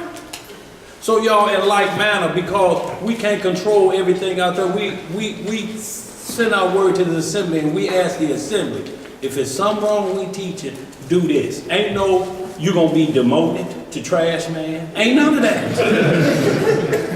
You dare question those sitting at the table. Toilet duty. And that includes wiping. You just be sitting in there and all year. And you got to get up and go in there. That's how they do them down there. When you raise your hand down here, we got to make sure you on the same page. So if we hear your teaching, we be like, what did he say? And he got that from us? No, so y'all, all y'all have to do, y'all see everybody down here, you see somebody around us you ain't seen and they're around us, and they say something different, just ask, is that what they teach down there? Because that's what's online as an assembly. That's what we do like this. Everybody we do this, don't we? Raise your hand if we go in this route. It ain't good. Well, I've decided after some deep discussion with Brother Ariel and Elijah was called in on it and Joe Nathan backed us up.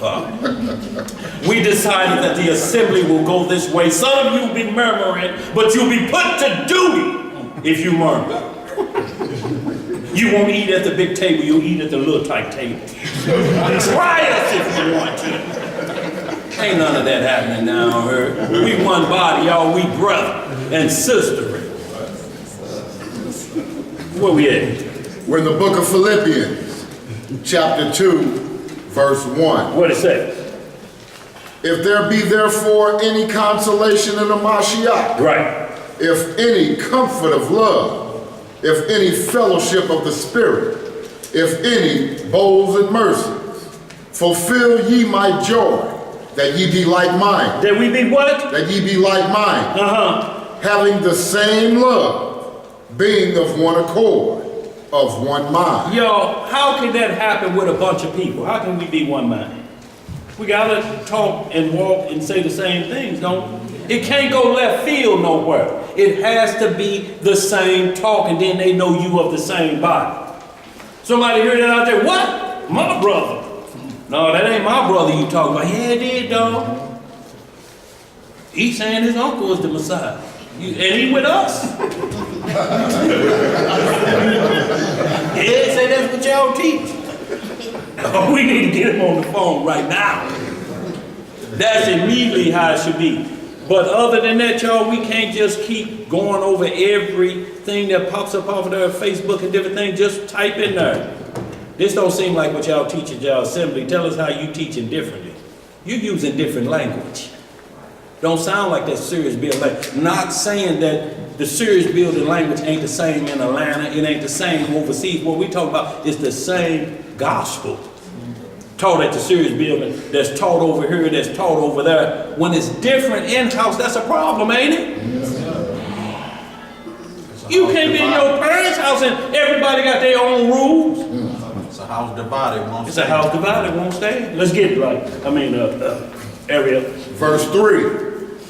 Let nothing be done through strife or vain glory, but in lowliness of mind, let each esteem other better than themselves. See, that take that hierarchy and rank giving out off the picture. It take it all away. Lowliness of mind and esteeming your brother better than yourself. The Messiah washed the disciples' feet. What you look like jumping up when some Negro come in here with some bootsy collar boots on, calling himself the general?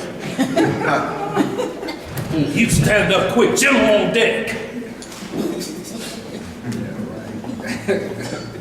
But some of our brothers are doing these things because they don't understand the hierarchy that these people are leapfrogging their head and want to become the Messiah. The Messiah didn't ask us to do that. Where is it written that we ever did that?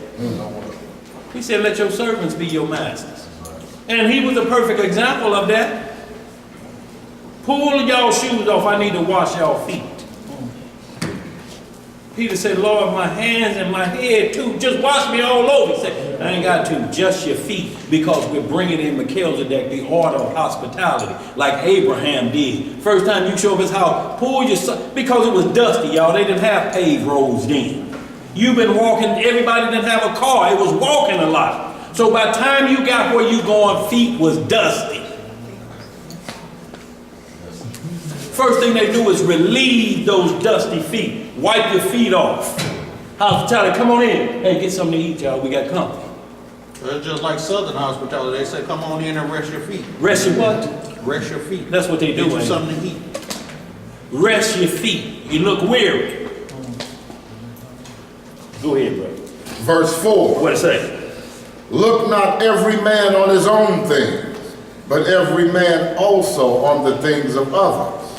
Let this mind be in you, which was also in Hamashiach Yeshua, who being in the form of Yah. Being in the form of who? Being in the form of Yah. Right. Thought it not robbery to be equal with Yah. See, it wasn't no hijacking of the throne. Lucifer tried that.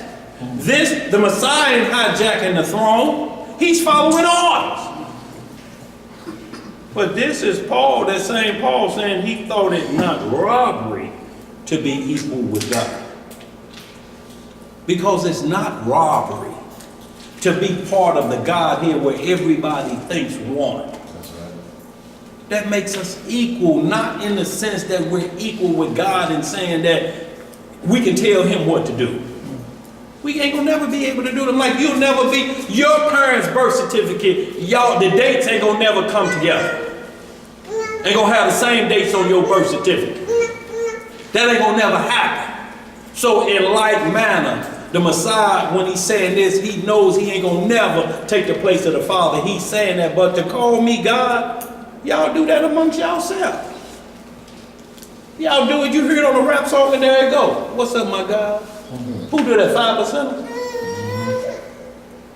Everybody calling everybody God, but when it comes down to the Messiah, it's a problem. Go ahead, brother. Verse 7.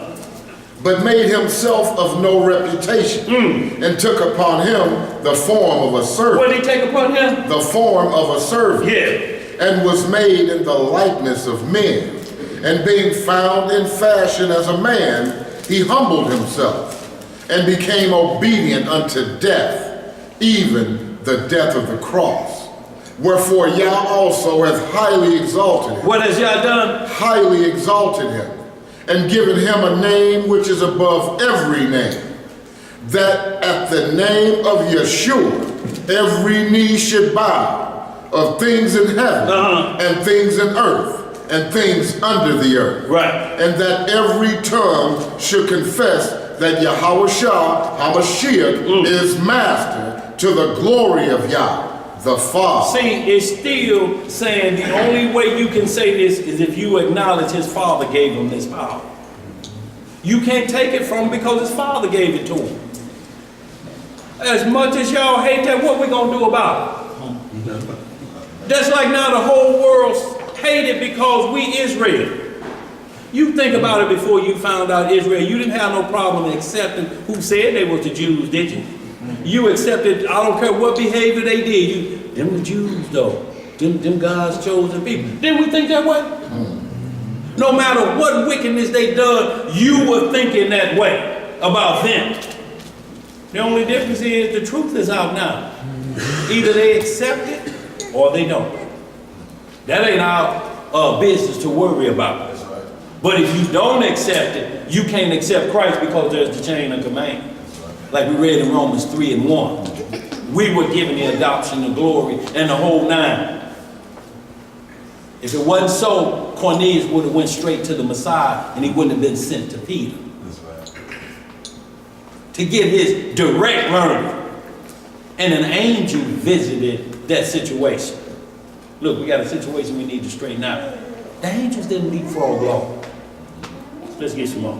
Verse 12. Wherefore, my beloved, as ye have always obeyed, not as in my presence only, but now much more in my absence, work out your own salvation. Do what? Work out your own salvation with fear and trembling.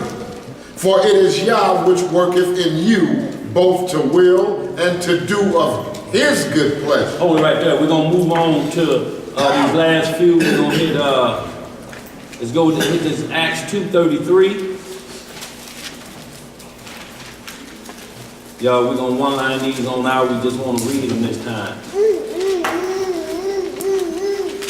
We come up, Booker.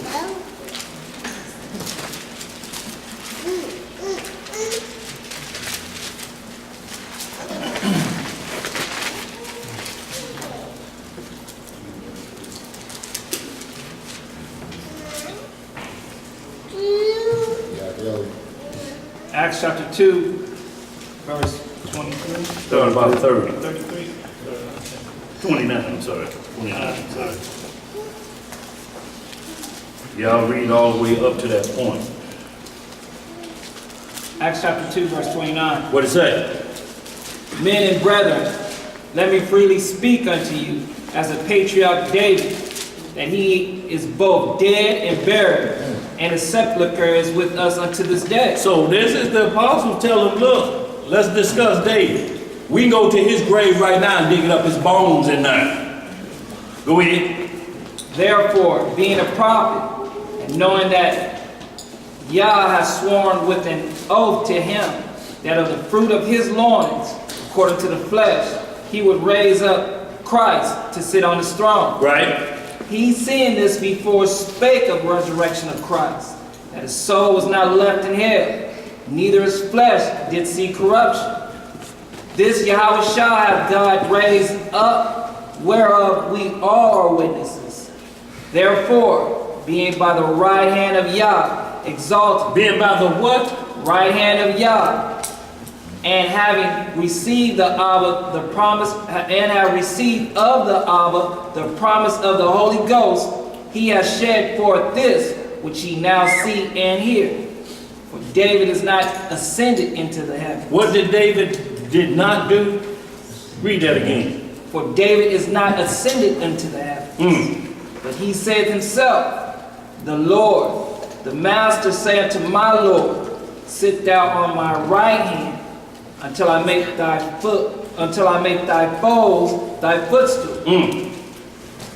Therefore let the house of Israel know assuredly that Yah hath made that same Jesus whom ye have crucified, both Master and Messiah. See, that's clear cut, ain't it? If you're thinking it's David, it ain't. We can get to his grave. Call up the city and have him deliver a backhoe out here. We'll dig this grave up, bones in there. But not the Messiah, because he never saw corruption. Neither was his bones broken. Let's get right to this next one. 1 Peter 3:21. Yo, we got a couple more, y'all. We're going to be out of here. Got to make a couple quick announcements. And y'all, this the deal. When you're going to hear this talk of people thinking we talking Trinity, the first thing they're going to go to is scripture say, and I saw the Lord sitting on his throne. They're going to say, how many thrones?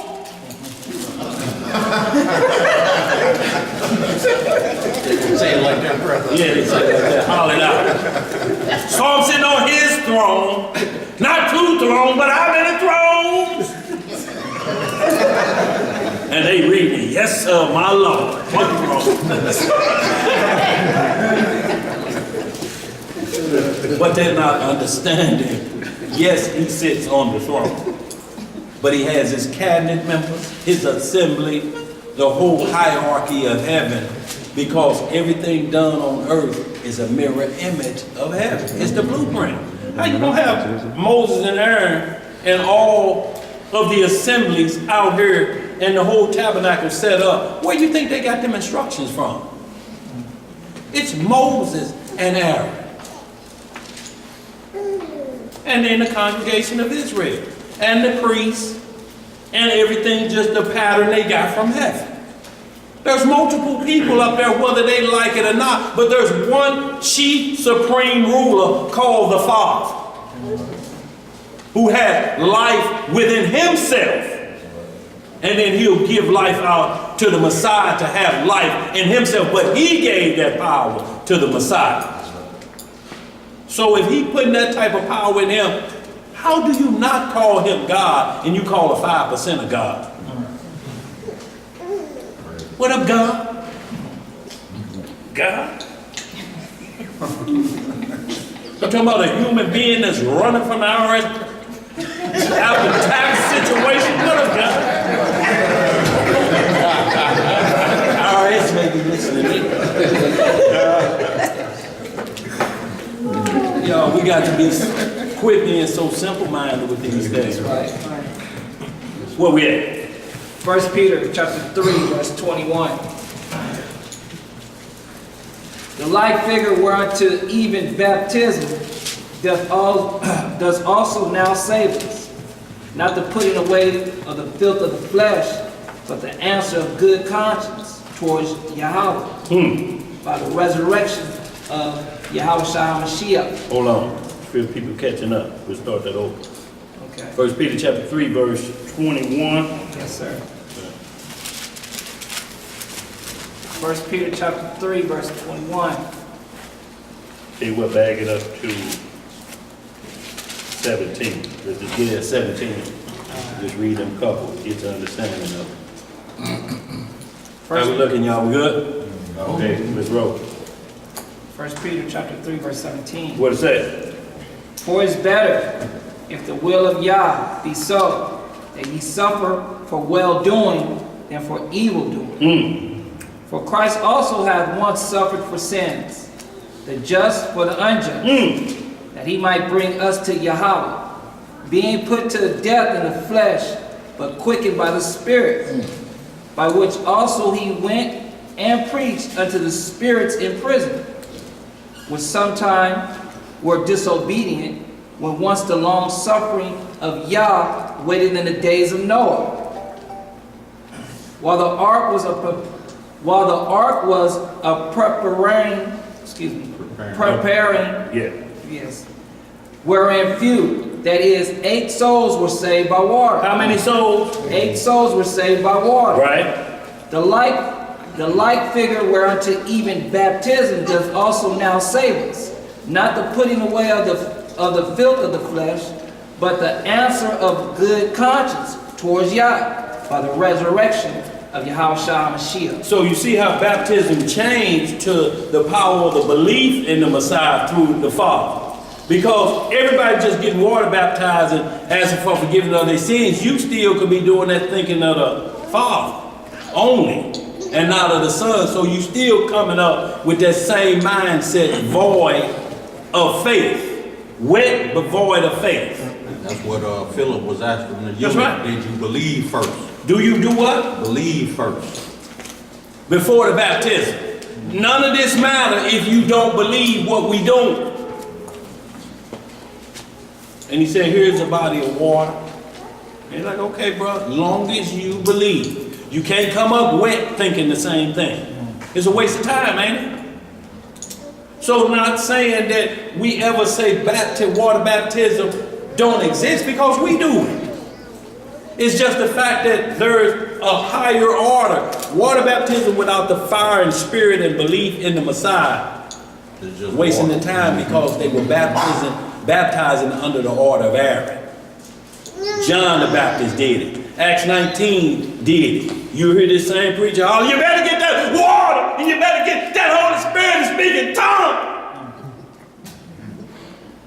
But you can't go. And we just kind of asked, what about Acts 19? Because to start off, they said, we was baptized. He said, what baptism? The baptism of John, of repentance. We have not so much as heard of the Holy Spirit. Now this is years after the Messiah had ascended. So and he's like, no, he took them and baptized them in the name of the Father. So was water brought back on the scene, or did he just do what they did and laid hands on them, that form of baptism? That's the same thing Moses did to Joshua. He laid his hands on them and said, receive the Spirit. And all the wisdom transferred from Moses to Joshua. Wasn't no water there. No. Paul said the same thing. We went through, we got baptized in the Red Sea. Who got wet in the Red Sea? What story you read? It said they went over as it was dry ground. Right. Fish flopping around is dry ground, like concrete, and they walk right through the Red Sea. So baptism, you have to ask somebody right off the top, is it water immersion only? And watch what they say. No, I know where you're going. I know what you're trying to say. Well, if you know, the discussion should be short. We ain't got to go over a bunch of things then if you know where I'm going. The fact is, where I'm going, do you know about that place, and is it the truth or is it not? Well, you got some good points there, but what I'm saying, no, okay. Thief on the cross, was he baptized? Because the conversation he had with the other thief, no. We up here for stealing. So either they got baptized and came back up to their same old profession then, because that's what they was up there for, caught in the act. And the other one say, look, man, when you trust him, he can't save us. He up here with us. But he ain't did no wrong. He like, man, we through. We know we through. We know what we doing. And he turned and said, Lord, will you have mercy on me? He said, this day you're going to be in the kingdom. What was the water? Let's get some more. What we at? That was 22, bro. 22. We're just going down to 22. Yeah, 21. yeah, let's go down to 22. Okay.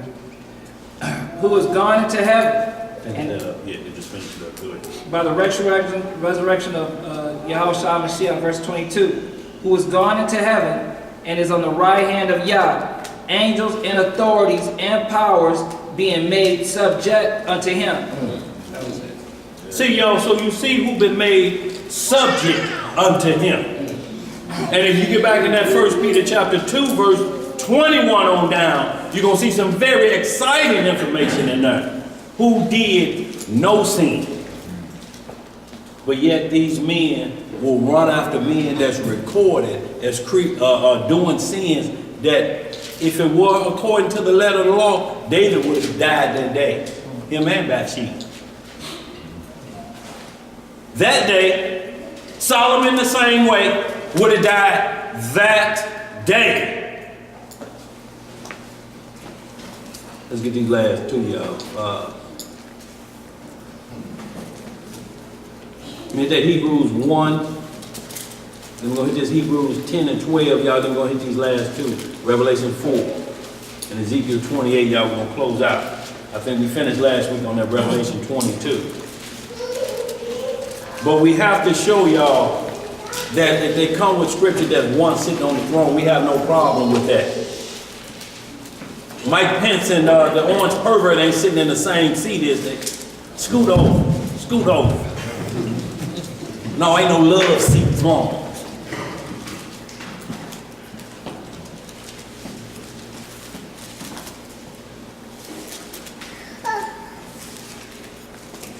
In Hebrew? First Hebrew. Yeah. No, you like Hebrews, chapter 1, verse 1 through 4. 1 through 5, yeah. Let's get that. We'll move right back through 10, y'all. We'll get these last two. We'll close out. Need to make a couple quick announcements. Hebrews chapter 1, verse 1. Everybody there?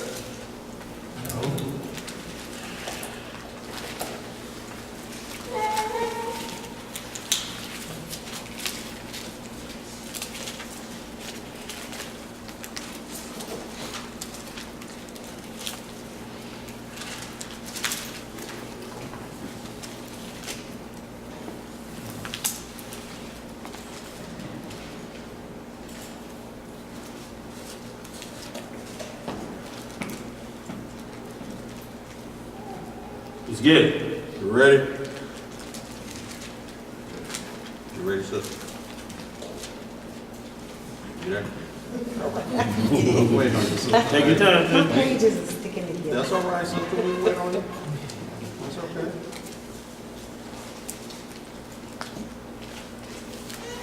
Quick as wait, just go to the index, y'all. It say Hebrews, page 952. Not in every Bible, though. But in most indexes, they tell you exactly where we're going. So.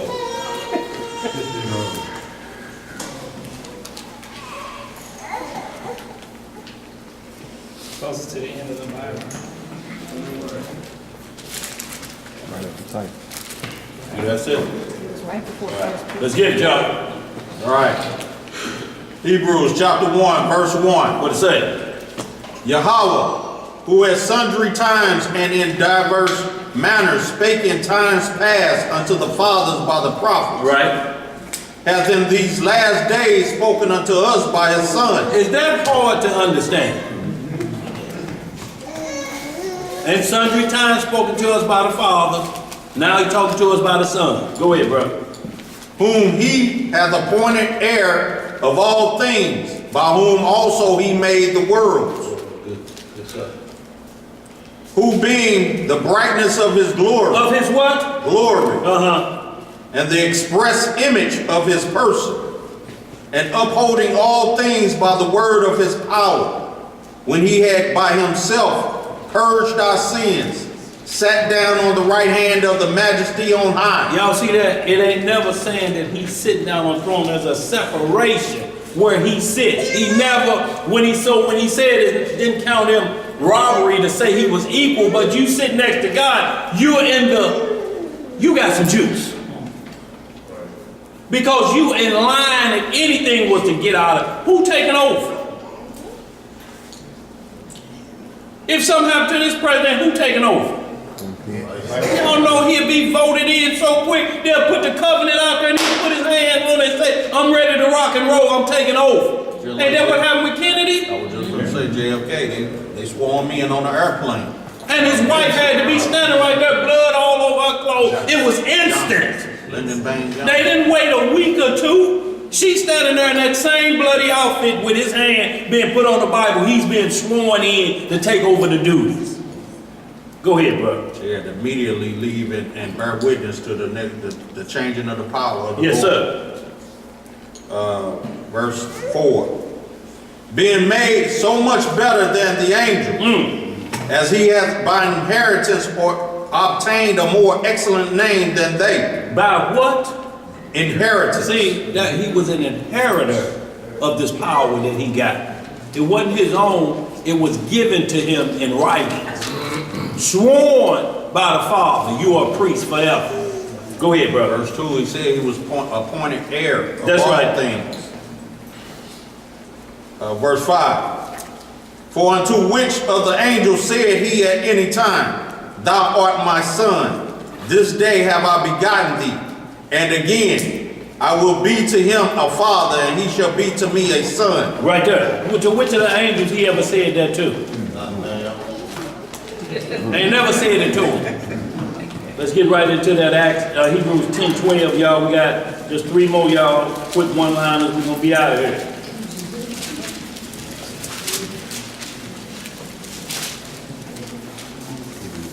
Y'all think about that too. We had an open book test, and y'all like, man, my dog ate my homework.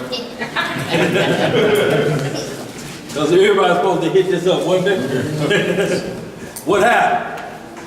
So y'all see, this is why he said, I'm coming back like a thief in the night. Because if he did, you would never be prepared. Y'all, we wait till the last minute. The very last minute. Like a pop quiz. Just like yeah, and it's an open book test. You can't get no better than this. But if you ain't study open book, ain't gonna help. Sure ain't gonna help you. You still ain't gonna know where to look. It'll be like we saying, go to the book of Genesis and you in the middle.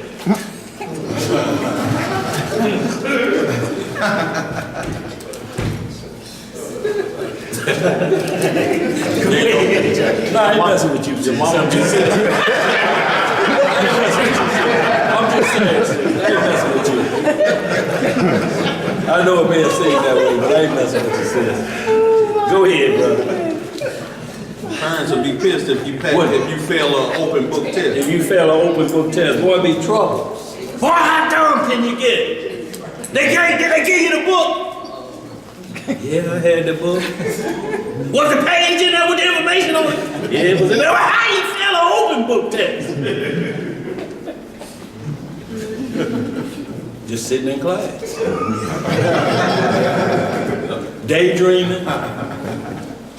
Looking off, teaching. Earl, come up to the board. He's Then he got to walk with his hand in front of himself because he's been daydreaming. Okay, bend over to the chalkboard.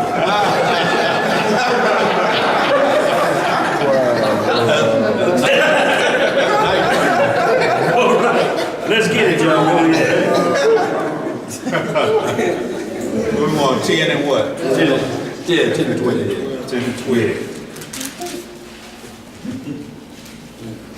Hebrews chapter 10, verse 12. Tell you what, start with 9, Elijah. I'm sorry. Go ahead. No problem. Hebrews chapter 10, verse 9. What is that? Then said he, Lo, I come to do the will I come to do thy will, O Yah. He taketh away the first, that he may establish the second, by the which will we all sanctify through the offering of the body of Yahweh HaMashiach once for all. Right.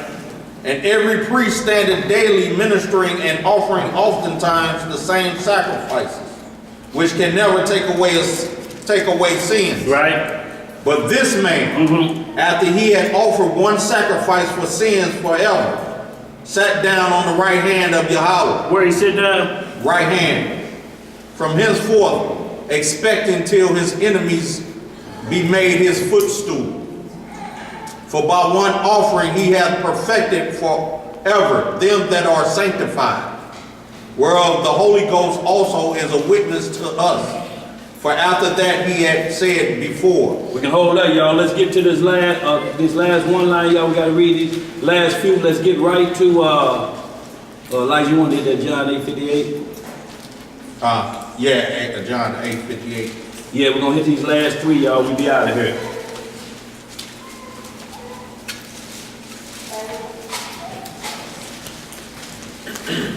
Let's start at verse 54. Okay. That's on you, Ariel. Too much longer, y'all. A couple more scripts. We need to drill this in because that doctrine is hot on the table out there.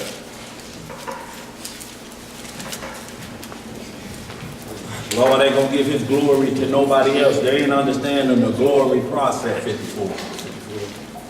Your children are your glory because it what comes after you represent being well taught. And what folks say, oh, he well behaved.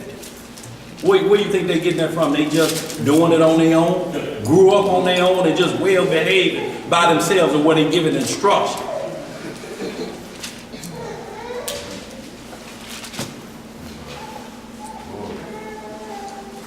All right, we're in the book of John, chapter 8. We're going to start at verse 54. What it say? It says, Yeshua answered, if I honor myself, my honor is nothing.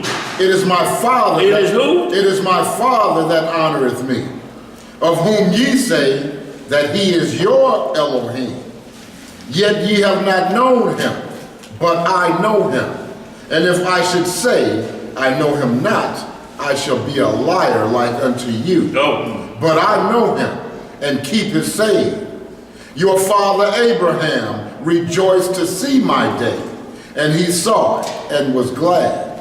Then said the Jews unto him, thou art not yet 50 years old, and thou hast seen Abraham? See how they looking at him and thinking this man is crazy. He ain't even 50. And he ain't seen Abraham. Look, Abraham to David is 14 generations. From David to the Messiah is 14 generations. He said there's 14 generations. If a generation is 40 years or the lifespan of a man 70, you at least got to do 40 times 28 generations. What's 40 times 28? Mathematicians. Some of y'all should have had troubleshooting like me and nerds. What is it? 1,020 years. Oh, 1,020 years, y'all. So that's the difference in between that. They say you ain't even 50 and it's been this many generations from you. And that's on the low end of 40. If we did 70, it'd increase. Well, 1120. 1120. That boy's paying attention in class. Right. Go ahead, where we at? Verse 58. Yeshua said unto them, verily, verily, I say unto you, right, before Abraham was, I am. Then took they up stones to cast at him, but Yeshua hid himself and went out of the temple, going through the midst of them. See, and so passed by. So he moved quickly after that because they say, oh, we know he crazy now. Well, brick at this. Now he's saying he older than Abraham. He said, next he gonna say he know Moses. Give me a rock. Because if you go back in the book of the Genesis, when he was the one that was talking to Abraham. That's right. When those two other angels went to destroy Sodom and Gomorrah.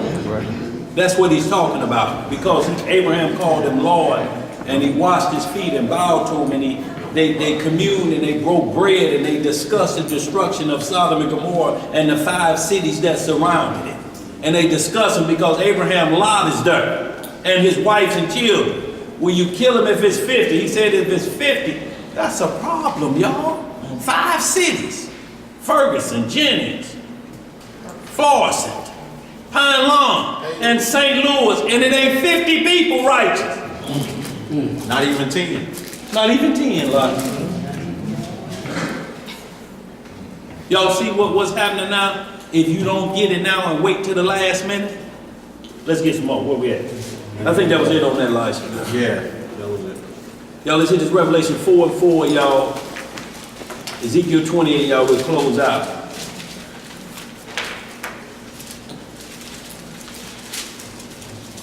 Y'all write down that Daniel 7 and 13 too. Definitely y'all need to check that out. Daniel 7:13, make sure y'all write down John 17:21 as well. Just give y'all them 2 this week for homework. Daniel 7:13 on down, you're going to see another bringing them to the right hand of the Father. This is the one, them non-messianics say that's the only one we got a problem with. Y'all got a problem with the Bible because it says different than what you teach. Your problem ain't with the Bible, your problem with you. That person you see in the mirror, it can't believe what it's seeing because it wants to believe something else. It wants to believe in a man like ourselves that sin like us. That's what it wants to believe and call them honor.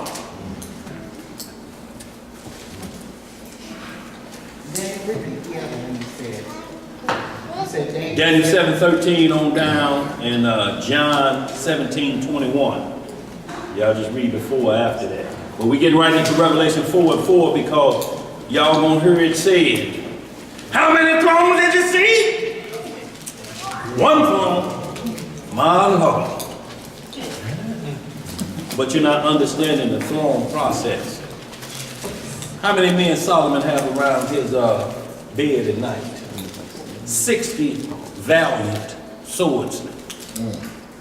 That's just while he sleep, and that's just Solomon. 60 skilled swordsmen could pull it and hit your ear and you didn't even see it. You'd be like, wait a minute. Let me check this fader. Sounds like I ain't getting nothing on the right side. Ear gone. 60 of them to make sure he sleep in peace at night. Where we at? Revelation 4. We're in the book of Revelation, chapter 4, verse 4. And round about the throne were 24 seats. Round about the what? The throne. One throne. How many seats around that throne? 24. Let's read. And upon the seats I saw 24 elders sitting, clothed in white raiment, and they had on their heads crowns of gold. Right. And out of the throne proceeded lightnings and thunderings and voices, and there were 7 lamps. And there were 7 lamps. Let me see. I'm on my phone. My Revelations is out of my script. Hold on, I got it. I found it. Yeah, that's some hard work in the scripts, then. Yeah. And we at verse 5. Right. Yeah, these scripts in hand over here. And out of the throne proceed lightnings and thunderings and voices. And there were 7 lamps of fire burning before the throne, which were the 7 spirits of Yah. Which are the 7 spirits of Yah. Right. And before the throne there was a sea of glass like unto crystal. Right. And in the midst of the throne and round about the throne were 4 beasts, full of eyes before and behind. And this is way before the second coming. This is John the Revelator seeing the second coming. Seeing what's up there and what's around, but if heaven come to earth, what he's seeing is already established. This is what I see when I look up there. And not only that, but it's beasts that's up there that's praising the Most High. That's how Adam knew what to name the beast and different things. That's a cow, that's a horse. He had his instructions from on high what to name every animal. Go ahead, bro. Verse 7. What it say? And the first beast was like a lion, and the second beast like a calf, and the third beast had a face as a man, and the fourth beast was like a flying eagle.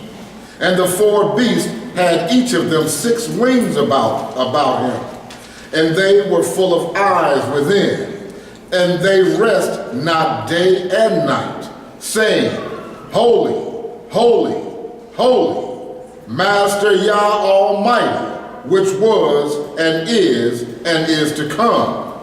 And when those beasts give glory and honor and thanks to him that sat on the throne, who liveth forever and ever, the 24 elders fall down there. The 24 elders fall down before him that sat on the throne. Right. And worship him that liveth forever and ever, and cast their crowns before the throne, saying, Thou art worthy, O Master, to receive glory and honor and power, for thou hast created all things, and for thy pleasure they are and were created. Now, just hit a little bit of that 5 down to 5.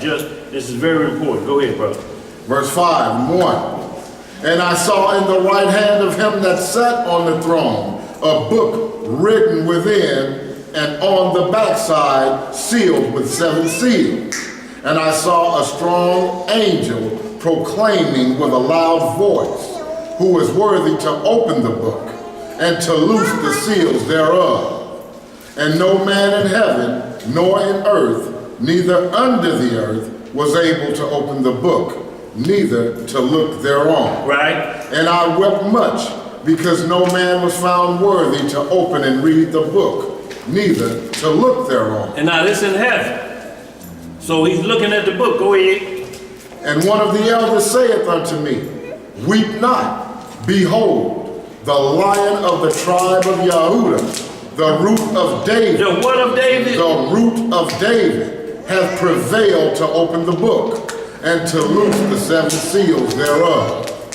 And I beheld, and lo, in the midst of the throne, and of the 4 beasts, and in the midst of the elders, stood a lamb as it had been slain, having 7 horns and 7 eyes, which are the 7 spirits of Yah sent forth into all the earth. So we see right here, the Lamb of Yah was in the midst. He said, I can open the book. But the Father just had the book like this. Who's worthy to see the judgments written? And no man in heaven or earth was able to open them. And he started to weep. Y'all ain't gonna see me in there then. But the Father just holding it like this. And then the Lamb took the book. That's why it's called the Lamb's Book of Life. If you found written in there, you will reign with him for 1,000 years. And then there's the final judgment where there's another book that's open. For all of everybody didn't make the 1,000-year millennial, now you be judged out of there. And when your turn next, step up.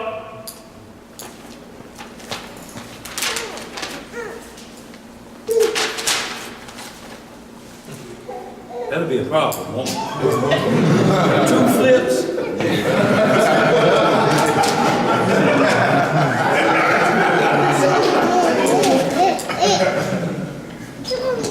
Boy, that's gonna be trouble.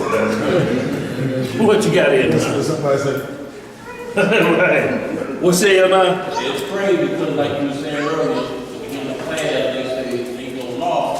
But you joking about the judgment book, but they gonna be judged on. Absolutely. For what? What are he gonna say? Thou hast committed a bunch of crimes. If thou wast still under Aaron, thou would be dead. But since there's no more law, come on in and keep the party going. Got lunch with you? Sunflower seeds? Whiskey? What you got? Come on in. Y'all, let's go out in the kingdom. So, Ezekiel 28, y'all, this last one, we're gonna get on out of there.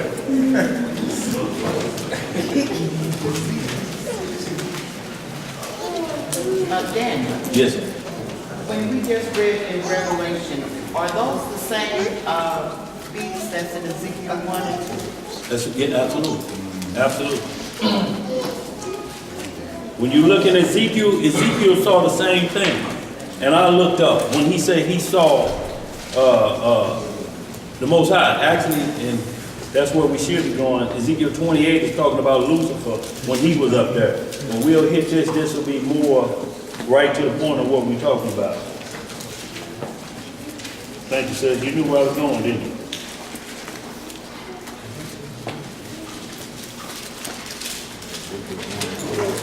Yeah, start about verse 4. This is Ezekiel.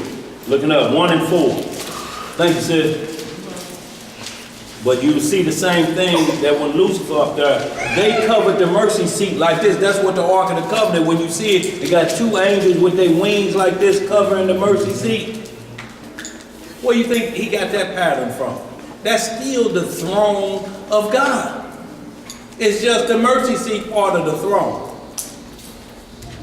So to make these scriptures not fit for the Messiah being on the right hand of the Father, they make it sound like it's ridiculous, but in the same breath telling you God counseling himself. No, don't you do it, God. You God. Or like the Lord don't question himself. He's sure. Everywhere we look, it's sure. When you ask somebody, you sure, and they say, man, I'm telling you, I'm sure. You ain't gonna keep questioning that, are you? Why would the Father question himself on what he created? To prove it to who? You don't like what he's saying? All right, I tell you, how about this lightning bolt? Split your hair and parted where you're looking like most stooges across the top of the head. He ain't got to start counseling himself on your behalf. Just get Ezekiel 1 and 4. Y'all read 1 through 4 and y'all see that he was at the river of Tabar when the heavens were open. 1 through 4, we're going to get right to it so we get on out of here, y'all. Go ahead, brother. You want me to start at 1 or start at verse 4? Okay. Ezekiel chapter 1, verse 4. And I looked, and behold, a whirlwind came out of the north, a great cloud, and a fire enfolding itself. Right. And the brightness was about it. And out of the midst thereof, as the color of amber. Right. Out of the midst of the fire. Also out of the midst thereof came the likeness of 4 living creatures. And this was their appearance. They had the likeness of a man. Right. And every one had 4 faces. Did y'all just read this?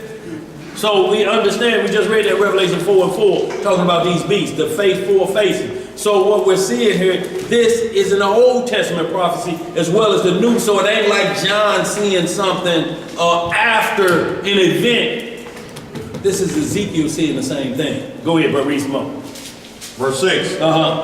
And every one had 4 faces, and every one had 4 wings. And their feet were straight feet. And the sole of their feet was like the sole of a calf's foot. And they separated like the color of burnished brass. Right. They sparkled. I'm sorry. And they sparkled like the color of burnished brass. And they had the hands of a man under their wings on their 4 sides. And they 4 had their faces and their wings. Their wings were joined one to another. They turned not, but they went every one straight forward. As for the likeness of their faces, they 4 had the face of a man and the face of a lion on the right side, and the 4 had the face of an ox on the left side. They 4 also had the face of an eagle. Thus were their faces, and their wings were stretched upward. 2 wings of every one were joined one to another, and 2 covered their bodies. You can hold that, Elijah, and all I want to do was just show y'all this parable of Ezekiel seeing his vision in heaven. So if somebody was to say, oh, that vision John was having is after everything already been established. He was looking after the fact. No, he's seeing the same thing. And when y'all read this whole thing, you're going to see about the elders too. And if you want to even get, y'all make sure y'all write this down. We went over it last week. 2nd Ezra, chapter 2, verse 42. Gonna say the same thing. I saw a tall man putting crowns on everybody's head. And it troubled me. I said, who is this putting crowns on people's head? They say it's the Son of God. And these have worthy, and they were given palms in their hands. The same thing, Revelation 6 and 9 say, y'all, the same exact language. You also write down this last thing we'll read, Sirach chapter 48 and 8 is just talking about this same Ezekiel, what he saw. It said, it was Ezekiel who saw the glorious vision, which was showed him upon the chariot of the cherubs.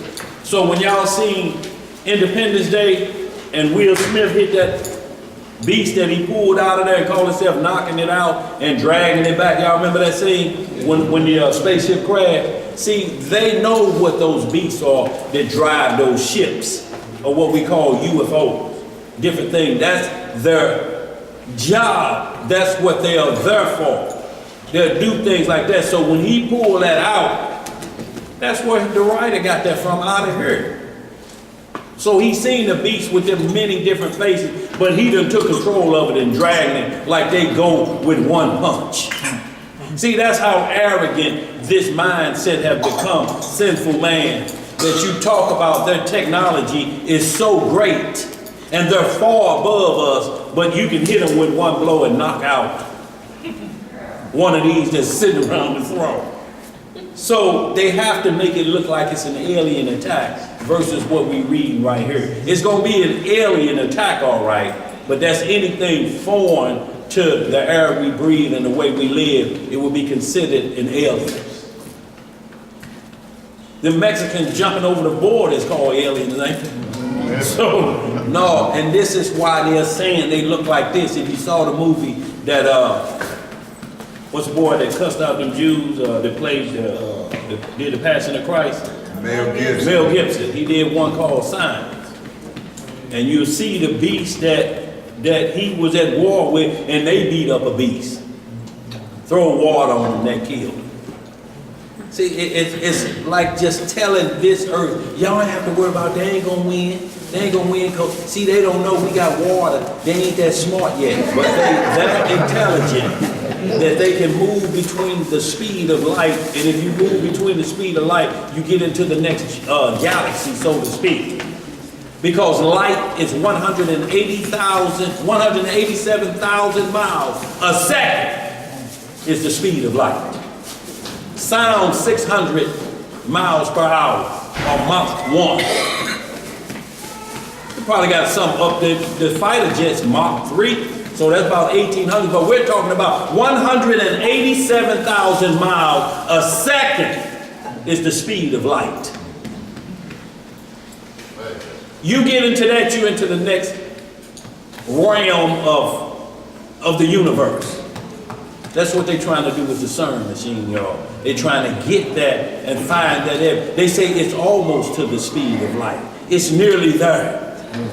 Well, if it ain't, you're going to create monsters and open up holes and caverns that you shouldn't be, because, and everything that's coming out of India, y'all read the Daily Mail, all these babies born joined together, 5 heads, 6 elbows. I mean, just everything is coming out of there where that CERN machine is sitting. Where we at, y'all? That's it? Yeah, we went on hit that Ezekiel 1. That was actually the better one. Y'all read Revelation 22, which we read last week, where it says the Father and the Lamb shall be the temple of the throne. So it still gets back to the way it was in Genesis. Revelation 22, the last chapter, ends the same way Genesis 1 and 26 is. Us is there. From the beginning of the book and the end of the book, it's still there. So when Christ say the volume of the book is written to me, it is.